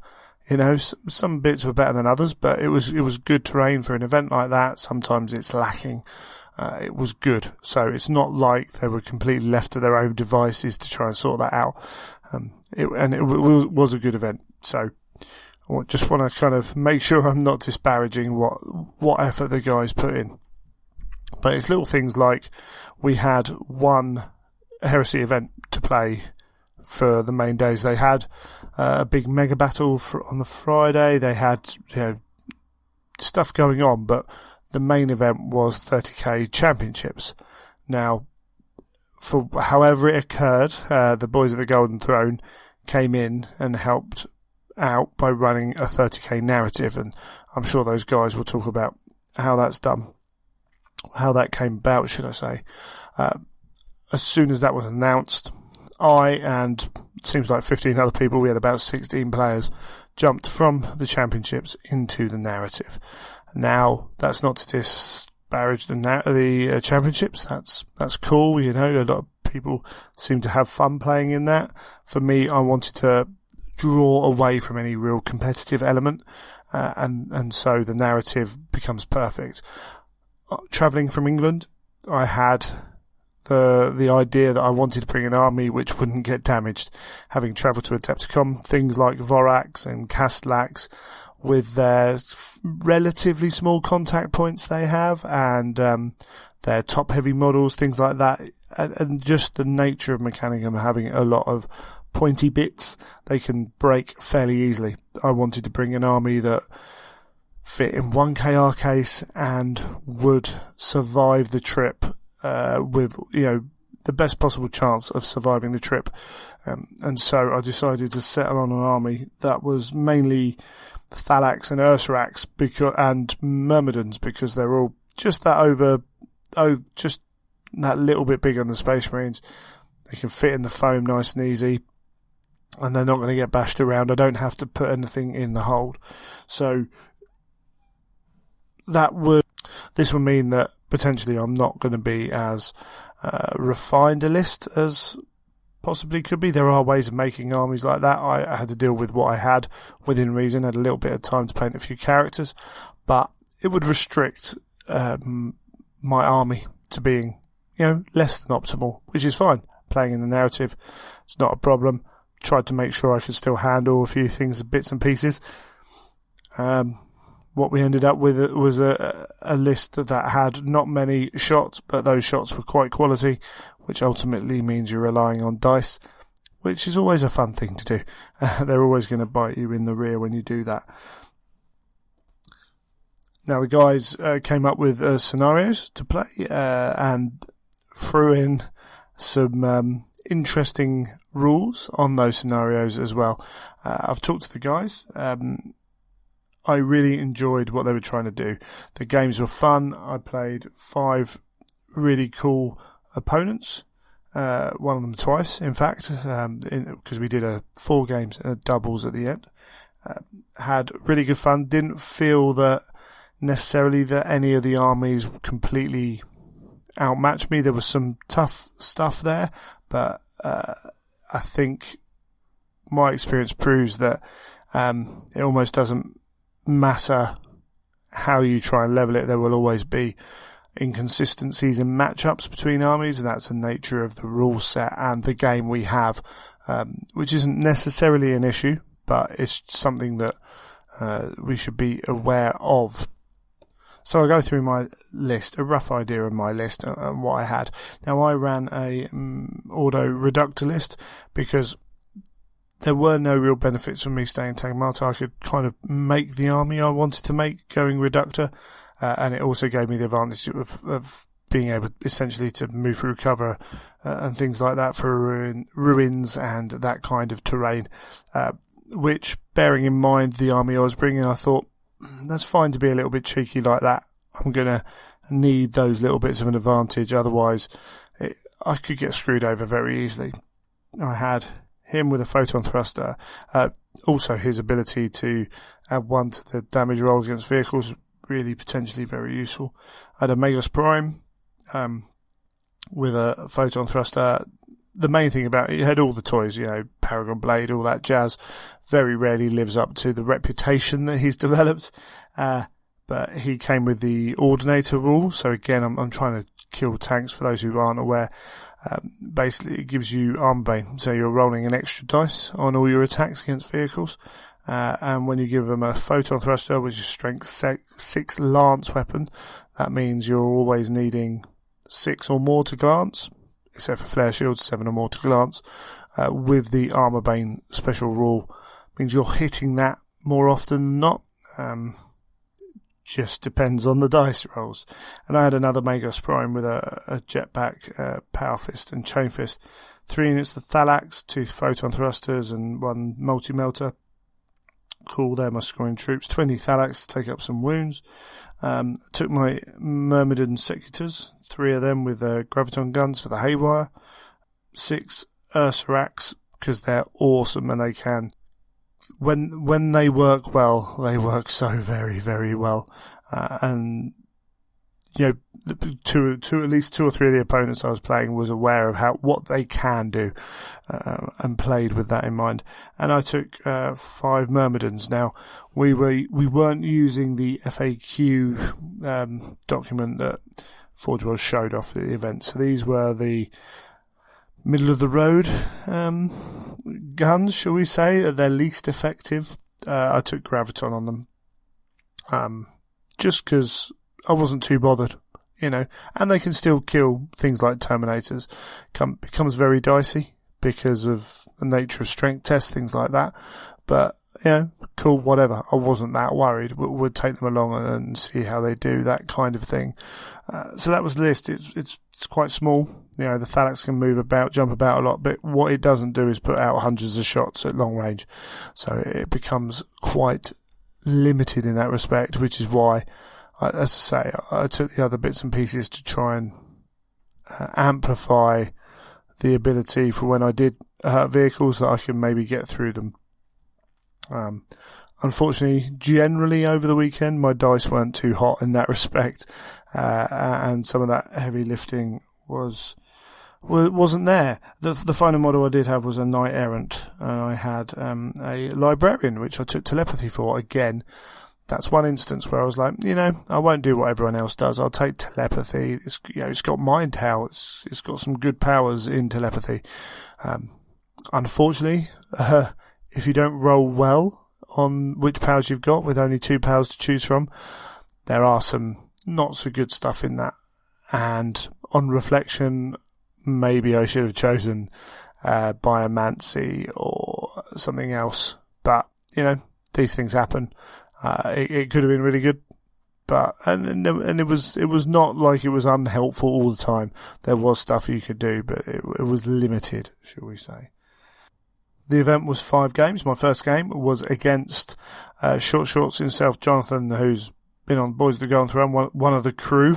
He's the one in the photo for those who follow Facebook. That photo was unintentional. I wanted to get his shorts in the photo. I didn't maybe pay enough attention to what was being framed, shall we say, but it was all done in good jest, and he was cool with it. He was using some Sons of Horus with a Lord of War, and he took a glaive.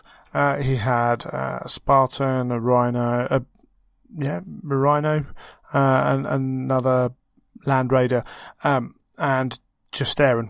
In those, it's kind of a tough matchup for me unless I can break open those tanks. He's a good player. He knows what he's doing with his list. And we had a scenario which had some crazy movement rules. So every movement phase, every unit had to roll a dice. On a 1 or a 2, it halved its movement. 3 or 4, it moved normally. And a 5 or 6, it could double its movement. So things like a super heavy, I have to really concentrate to bring something like that down.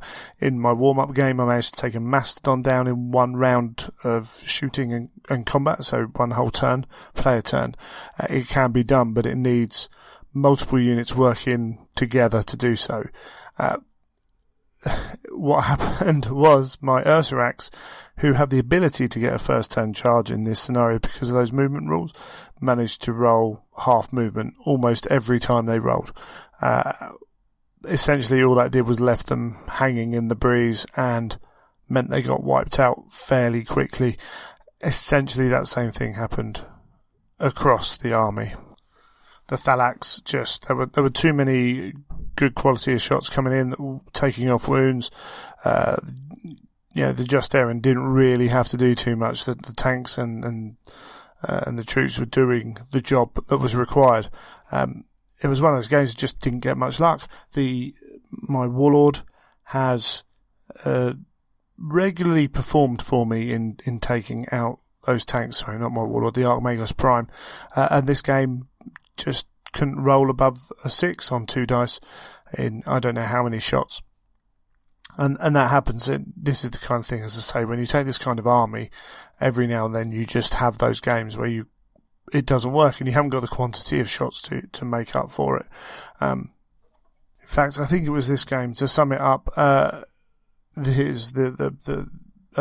Prater got into my Archmagos Prime, and my Arc Magus Prime has continued his long running. Now, this is years this has happened, of never surviving a round against a Paragon Blade.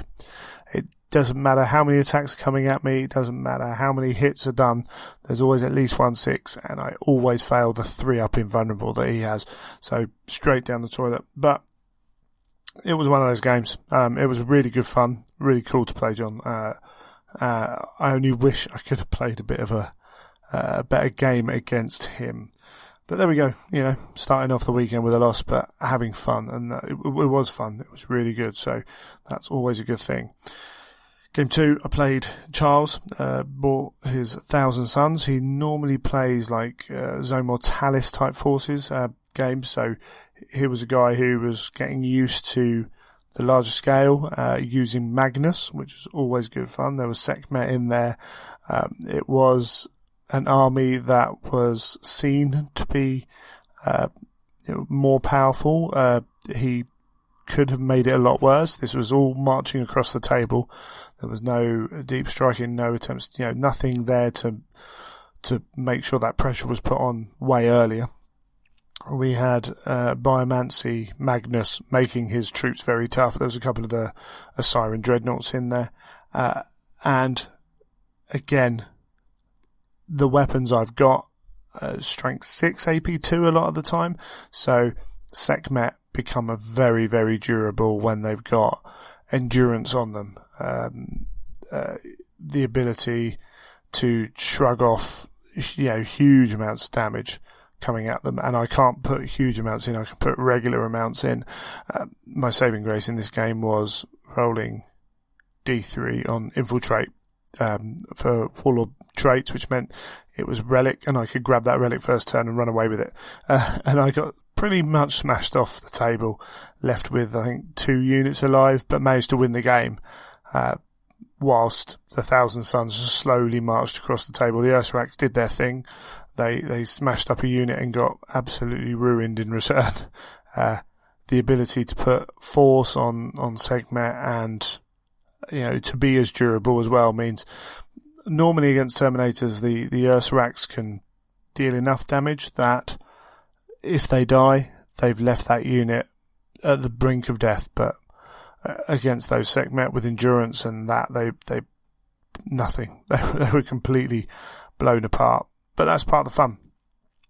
It was good to help Charles out with some of the psychic phases. He was learning that psychic phase pretty well. We had a great time. I was forgetting half my psychic stuff that I could use. Again, it's the first time I've used psychic powers in a long time. I've defended against them occasionally, but never with rarely with a psyker on my side. So, trying to make those choices just made me aware of how much I want that psychic phase to change. But that's not to disparage the Thousand Suns and Charles himself. It was a great game. One thing I forgot to mention is after each game we got to roll for a unit to get extra special rules.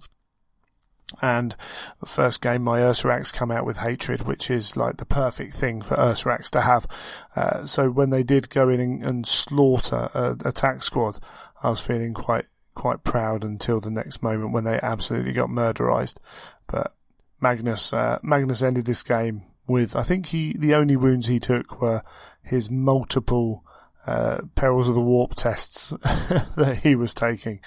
But, I mean, this is Magnus, he just shrugged them off because of his dodgy dealings with Zinch. So, the traitor that he is. Game 3, I played Ben, come over from Oz. There was a couple of them, Mark and Ben. And he was using his Night Lords. Now, this is one example where, my army's not stellar. It certainly can do a certain job, but the matchup was really bad. Ben had a glaive, and then a load of assault troops and Sevatar and a unit in a Dreadclaw. And just the manner of the way they deploy meant I could focus completely on this glaive. Again, I rolled the Infiltrate Warlord trait, which means my Myrmidons become that much more deadly because their weapon range is only 18 inches. And then as these powered armoured troops deploy in, all my AP2 and AP3 weaponry can just focus on one unit, and it just doesn't have the numbers. This was almost a non-event of a game in terms of what happened on the table. And that's not something you can ever really kind of... Ben could bring a more powerful army, but that's the army he wants to bring. That's the way. The Night Lords, you can play that. It's written that way, and it's cool, and it's what you want to see. And against some armies, it wouldn't be as much of an issue, but the manoeuvrability of the Thalax and, as I say, the quantity of high-quality shots means that... And the fact that the Glaive actually against Mechanicum doesn't have a huge amount of great targets. Against Marine armies, it could be a lot more devastating. But if you're taking the kind of toughness 5 guys with multiple wounds, it's limited. And this was a fairly simple game to play. But we spent most of the time just chatting.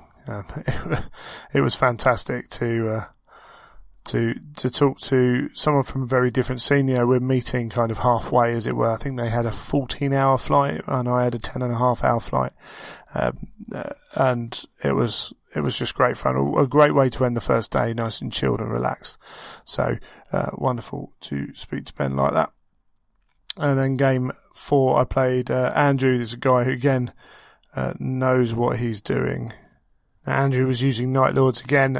This was, a more well-rounded list, really well painted, some cracking stuff going on. They had the land speeders. They're fantastic. The -2 to hit in combat saved him for 2 rounds of combat against my chain fist wielding Archmagus Prime and the power axe of the Warlord as well. The thing was sitting on 1 hull point left.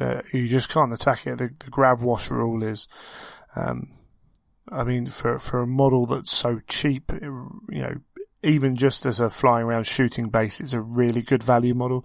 When it's -2 to attack it in combat, it becomes even scarier. They're so good.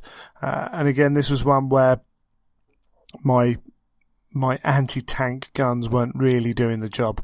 He had Terminators in Land Raider and Spartan. He had a Proteus, and a Charybdis, I believe it was, that dropped down. I got very lucky in immobilizing his Charybdis. But what it meant was his Terminators sat in these tanks meant my Ursarax couldn't go in to destroy a tank. Had I managed to destroy a tank, I could send the Ursarax in to kill what was in it. But by sending the Ursarax in to kill a tank, they'd just get mobbed back, and it wouldn't be a very good kind of trade-off. So we had a bit of a standoff in the centre of the table until I had to come back and deal with his outflanking vets, who did a really good job. And then he could push forwards a little bit. It was quite a nice little tactical fight, and actually came down to a few little bits and pieces that could have gone either way. It was a really good game. Knows how to play the game, but completely playing it the right way, and with a really nice looking army as well. This was the game where telepathy was like, I very much could have and probably should have chosen a better psychic power, but these are things to learn for these kind of events going forwards. I still might take a similar kind of list, but there are things I could do just to help me out against those kind of matchups, just to give a bit more support. I'm relying too much on a handful of units to do a lot of heavy lifting, as I said, and I don't think that would change a huge amount, but if you can shift 5 or 10% of that and make that a little bit easier, then you're less reliant, or you're less hurt by bad dice rolls, and that's key to it. Again, here my Archmagus Prime took an inordinate amount of time to destroy a Land Raider. It just shouldn't have been happening quite that badly, but that's life. That's what you do. It was a really fun game, and the fact that we had this standoff created something that you don't see quite as much with Heresy, in my opinion, or in my experience, should I say, where you have that kind of no man's land being held. Normally something will push into that no man's land and take the hit, and then the counter hit will come or hopefully come, but you have that action, whereas this had a little bit of that standoff, that inaction, which actually provides a sense of tension. It was a really cool game. And then the fifth game on the Sunday was the doubles, so we played Austin and John again. So this was Sons of Horus and Iron Warriors combined, and it was the Iron Warriors army that includes the militia as a I can't remember what the name of it is now. That's really annoying, but I'm sure you guys know. So there was a bit of a mix. There was a lot of artillery, a lot of heavy shooting. We had Terminators with cyclone missile launchers. We had battery guns. We had laser rapiers plus John's tank support. We had Deredeo. We had some Quartus that would push forwards to try and take that, try and take the fight to the enemy whilst all this shooting was coming down. And we had lots of bodies of men as well, which is not great for me. And the guy on my side had Blood Angels, and it was it was with Austin. Apologies, got the names wrong. Austin had Blood Angels with Cestus Assault Ram and a squad in there, and then loads of Predators. The game essentially devolved down to them aiming at almost all the tanks, and by turn 3, all the Predators were dead, I think, and the Glaive was dead, or the Falchion was dead. Whichever way around it is, whichever super heavy we had. And we had this huge pile up, and my troops were fairly safe. This was the one turn where my Archmagus Prime did some heavy lifting, and his ordnance barrage with Armour Bane came down between 3 vehicles, killing a Deredeo, killing a Land Raider, forcing the Just Aaron to get out, and doing damage to the super heavy as well. And we did eventually get the super heavy from an Ursarax charge. I think there was some Blood Angels with metal bombs that charged as well. It had taken some damage from shooting, so that was cool to get that. And we were looking at the game. It was one of those games where we were really up against it. The numbers of the enemy were telling. They had a bunker in their side with their Terminators sat inside it. They had artillery dropping shells on us from miles away. And we kept chipping away, and actually, it came right to the end of the game, and they won the primary objective, and we drew the secondary objective, but it was very close. It was a real kind of, we thought on our side we'd lost the game, and then all of a sudden it was like, well, actually, managed to take out one flank where I had the Quartus dreadnoughts on it, and the Volkite armed Marines, and a unit of humans. We managed to control that with Myrmidon's Ursarax and a bit of other help as well. Managed to clear all that. The Myrmidon Secutors were in the centre. There's some Myrmidon Destructors were on that side, and actually the new Grav came into play there, shooting at the human troops, because in the old rules, just the damage would have been minimal from that because of the to wound rolls. But when you throw it the other way and they have to make strength tests, it becomes fairly useful. Overall, over the weekend, I thought that gun was fairly well balanced. The short range has always been its issue.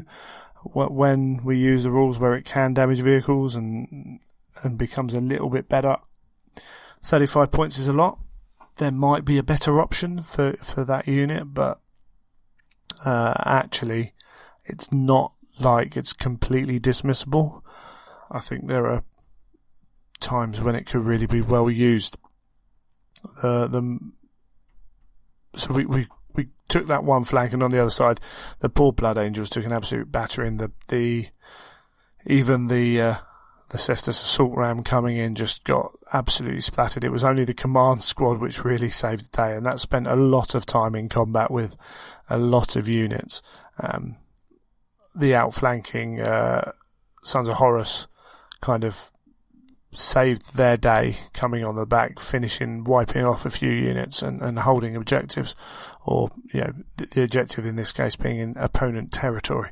But it was a fun way to end the weekend. It was really good to kind of get to play with someone alongside someone that wouldn't have played with before. It's always a bit interesting with doubles, how your partner is and how you act in together, because you can have different ideas on where you want to put stuff. Luckily my troops are so manoeuvrable that it doesn't make a huge amount of difference, but it was good to see. So overall, because it was a narrative, the Loyalists just about took away the win, which was really cool. It was good fun to see. We had some prizes for Best Loyalist and Best Traitor, and you can find those details if you go to Las Vegas Open on the Heresy on Facebook.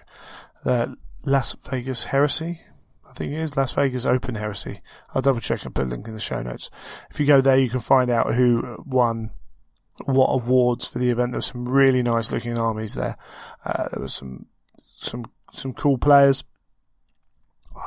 There was no sports award or anything like that.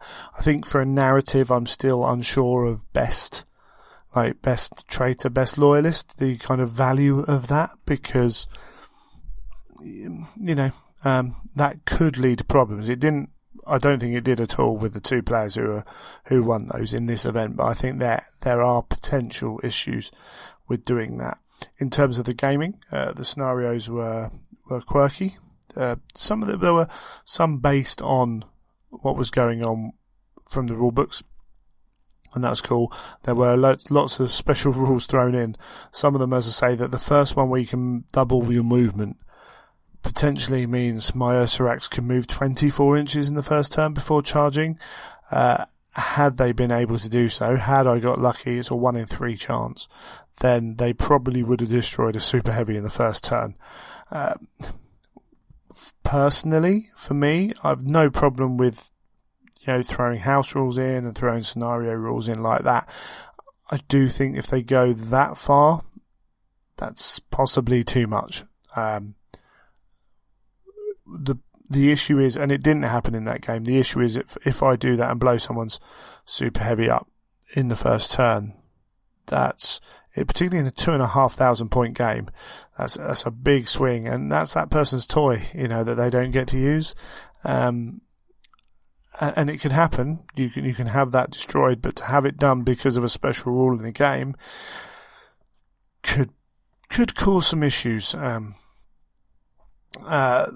think the more important thing was the secondary missions they were using were variations on the 40k objectives. So there were things, you scored points each turn, you compared who scored the most points based on things like shooting a flyer, capturing multiple objectives, or having enemy being in the enemy territory, things like that. Now those were an add-on to a scenario which already had rules and had special rules attached to the scenario. So on one table people were playing them correctly, on the next table people were playing them incorrectly, and on the next table they agreed not to bother playing them, which is fine, because just as long as everyone at the table is playing a fun game and agrees to it. But I felt there was a level of complexity there that maybe just didn't need to be there. And all this is, I've fed this back to the guys as well. They came on to organise this without huge amounts of experience. They haven't done hundreds of events. They didn't have months and months and months to plan it. They had, a shorter amount of time, and they put on a good fun event. From what I can see, every single person really enjoyed themselves. And that's all that matters at the end of the day.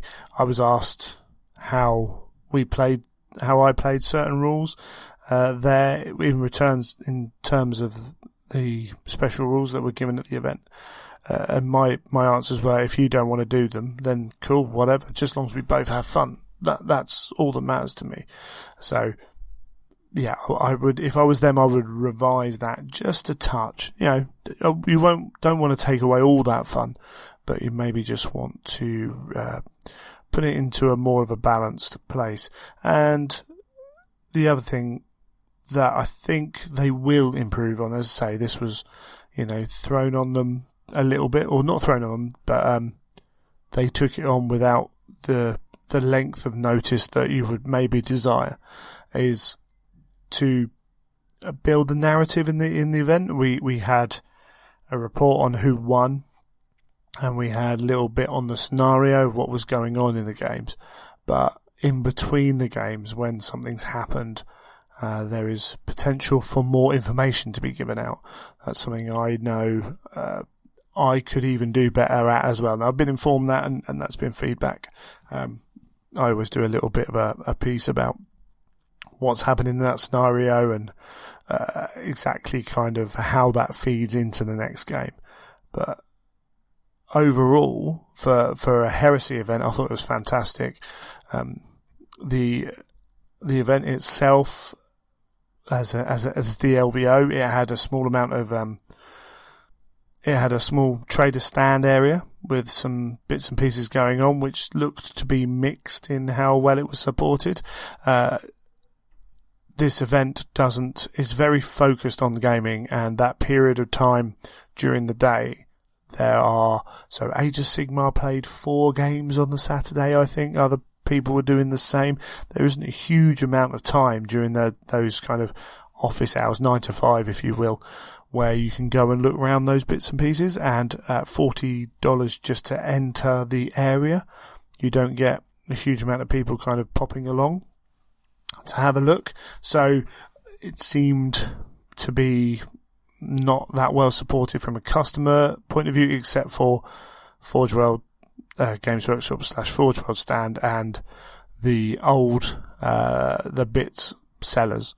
But they had privateer press there, and all that it was good to see, growing, maybe having events that run at different times, and maybe having a variety of events in terms of timescales as well. That might get more people involved. There were the guys who do the Betrayal at Calth virtual reality game there, and I got to play on that, and I might have to talk to them nearer the release date, because that was extremely fun looking around that. But that was kind of the hall. There were painting seminars and things going on down the corridor. It seemed very separate, not through any fault of their own, I just think through the layout of the event. But overall, there was a really good kind of feel to the event. Give it a few years and it might grow into something else. It possibly limited by the hotel they're using. Whether other hotels offer better space, I don't know. If I had to choose, if I was going to go to an event next year, which I'm not, Adepticon would be ahead of this, you know, immediately. And that's nothing to do with the way it was run or the guys with the Heresy. It's what you have around the event itself. Now, if you've never been to Las Vegas and that's a big draw, then that's a big difference. And some people love Las Vegas and will be drawn there because of that as well. In some ways, I felt that detracted from the actual event, because on that Saturday night, when as soon as the games were done, people kind of separated off into their groups, went and got food, and you know, everyone wants to eat different food, but there was just almost too much to do. I sometimes like the fact of a Durham or an Adepticon where you're in a venue where, you know, you have to get up and drive and travel somewhere. Then everyone just hangs around. And when I travel for events, I do it as much to meet people and talk to people. So I love the sitting around the table, you know, having some cheap rubbish food, whatever, but you sit there and you chat to people from different areas you don't normally get to chat to. That's what I really, really like. And that, it wasn't missing, but it was more difficult to do at the LVO. Essentially, I suppose, what I'm looking at is, if I lived closer, If it was even a long drive or a short plane journey that was reasonable in cost, then the cost of the hotel and the event itself wouldn't be an issue for me, and I would go again. The event is big. I'm at the advantage that I know 40k people who go, Age of Sigmar people, painters and all that jazz, and that is almost always the draw for me, is who I want to know that I'm going to be there with good people having fun. And the heresy side of it, from the attitude of the people who were there this year, a lot of them want to come next year. So, from that side of it, absolutely, I'd go again. If the boys of the Golden Throne were running the narrative again, I'd have absolutely no problem with that. I think them running their own events and all that, they're only going to get stronger and stronger at running events. David running the championships, I'd be happy to play in that. He's a really nice guy, and his wife was really nice as well, and having a good chat to them. And yeah, so in that respect, I'd go. Making such a commitment for time and effort, as I said, I think I'd choose Adepticon over this. There are other events around the world that I need to look at as well. Nova is a con that I've been encouraged to go to, and I would be intrigued to try out. And that's just 3 conventions. That's without things like, as we'll talk about in this episode, the Heresy Camp in Texas. That would be pretty awesome. And there's plenty to do over this side of the pond as well. And with things getting busy and everything costing money, going abroad is not always going to be an option. But I would go. It will be interesting to watch the LVO as an event grow. As I said, I think there needs to be more of a commitment to supporting the other game systems. And it takes manpower or person power, it takes effort to run more than one event. Someone can run a single 2-day event at these things fine. You can almost do it single-handedly. It's very hard work if you do that, but you can almost do that. Where I think it will improve, and we've had, at this event they had multiple events, but increasing that side event kind of thing. So there's 3 days at this event, and you could have things for people to do just on one day. The Saturday, Sunday, 2-day event is great, but again, with it being in Vegas, you will get people who want to separate their time. A couple of guys over from England were hadn't been to a show, so they skipped off the last game and went to see a show. So having the ability to maybe do a 1-day event or have an aspect of that, and that takes time. There's nothing against the LVO for that. They're relatively new and they're going to grow, and I'm sure they're going to get a lot more kind of organised, and variety will improve, and it'll become slicker as well. The more often you do these things, the better and better they get. So really looking forward to keeping an eye on the LVO, even if I'm not out there now. Vegas, as I said, the Strip doesn't really hold much of an appeal for me, but around that, the other things that Nevada or even the other states that are within distance, like I did a trip to the Grand Canyon. I know my fiance would desperately love to do that. We kept getting told to go out to Red Oaks and enjoy that. There's downtown, which is, very different from the Strip, and that's before you go into all those things you don't think about, but would still be on the Strip for things like shows and all that jazz. So there is so much to do that I would recommend going. The event itself is good. The city is crazy, wild. You can spend all night gambling if you want. You can do all the adult entertainment you desire, but there is plenty of other stuff to be getting on with as well. Very good. And we'll see, as I say, fingers crossed for the guys, all the best moving forwards. It might be a few years before I can even think about getting back out there, but it will always be a consideration. Okay, I probably warbled on long enough, bearing in mind it's me by myself, so we'll close that out and we'll come back and close the show.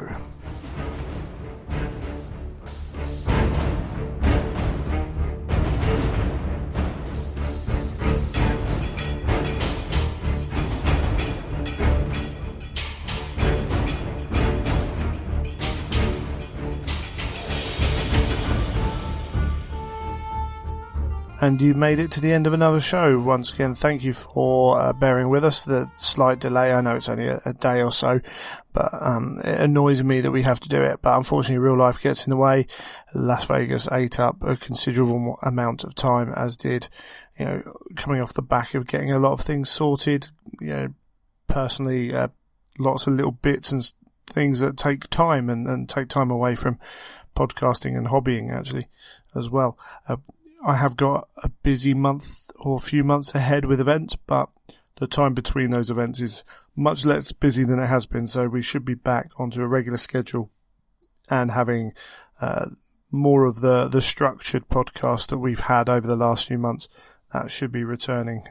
Christmas and New Year has put a spanner in the works on them, so thank you very much for standing by us.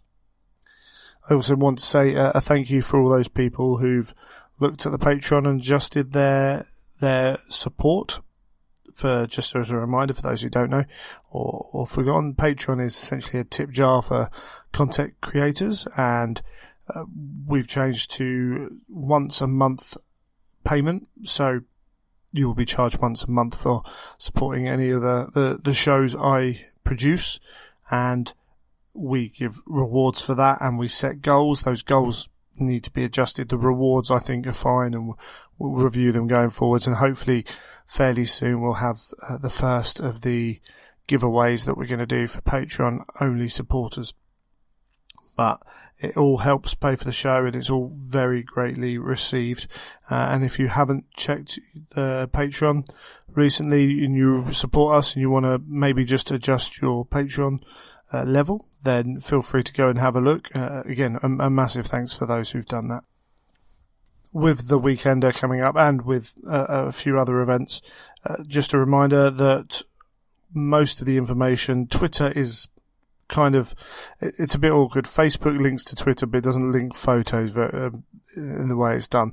So I will try and put information up Facebook, and that will jump over to Twitter within reason. I'll try and keep both going, but it can be quite difficult when getting information out. Twitter tends to be easier for me, therefore, for doing the photos.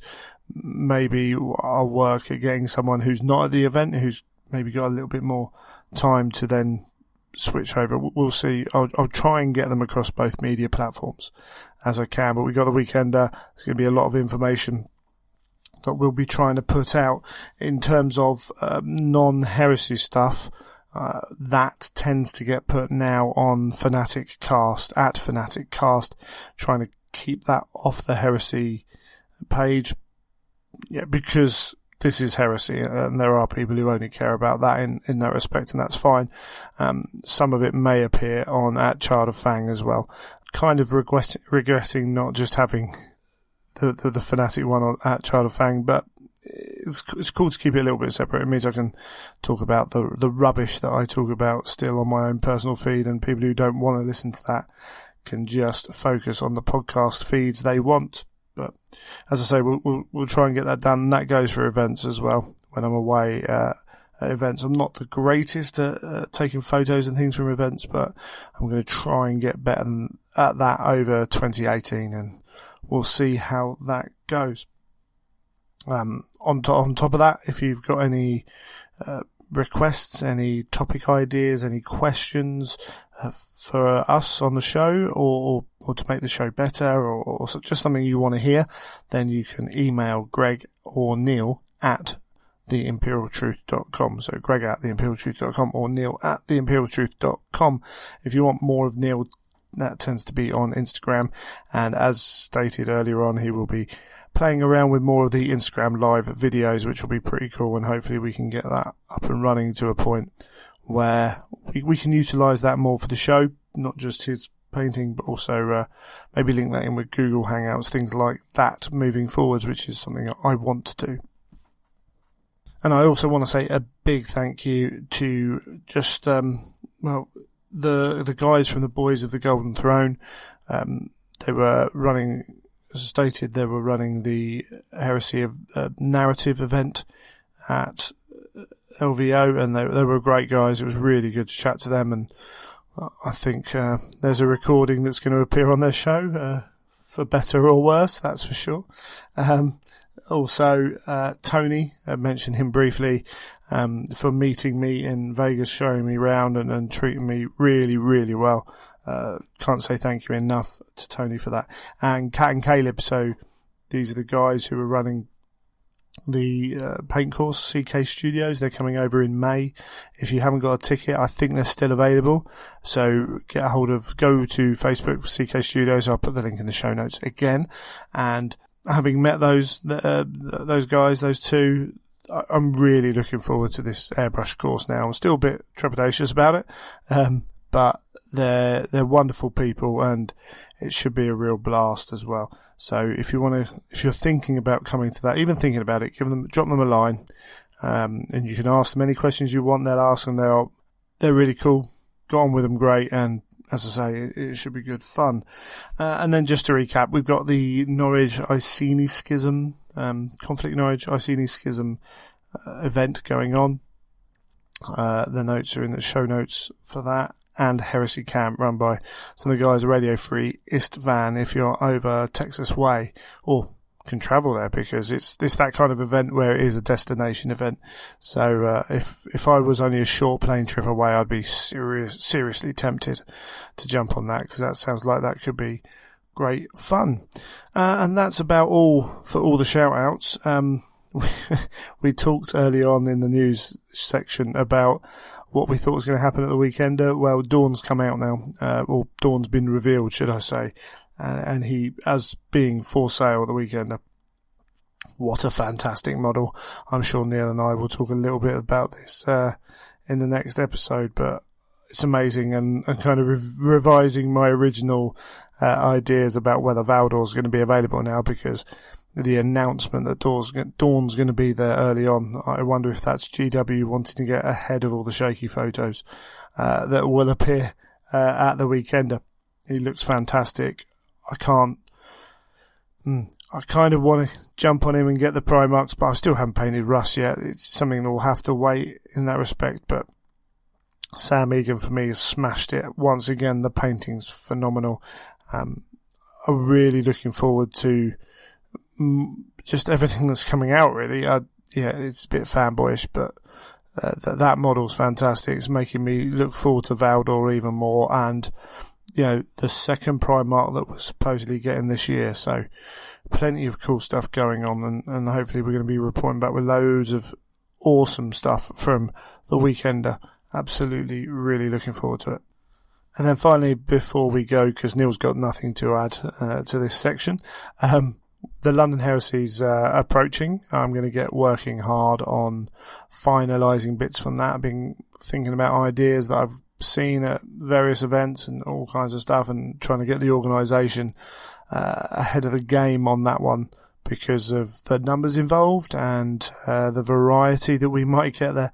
Lots of things to do, but if you are interested, you could pop over to London GT website and maybe have a look, see what you can do. If you want to come along and view without playing, that's absolutely perfectly fine. People can do that. And if you're free over the weekend at any time and you want to help organise, then, and this is for non-players basically, if you're playing, then that's cool, and there might be little jobs to do. But if a couple of people want to come and help out as volunteers, then you're more than welcome to get in contact, because that's always helpful. But I think I've rambled on long enough by myself. We're going to leave that there, and we're going to come back. Next episode will be our annual Heresy Weekender episode, and we'll have Neil and I'm sure Michael on as well to chat about everything that's going on there. So until next time, you have been listening to The Imperial Truth.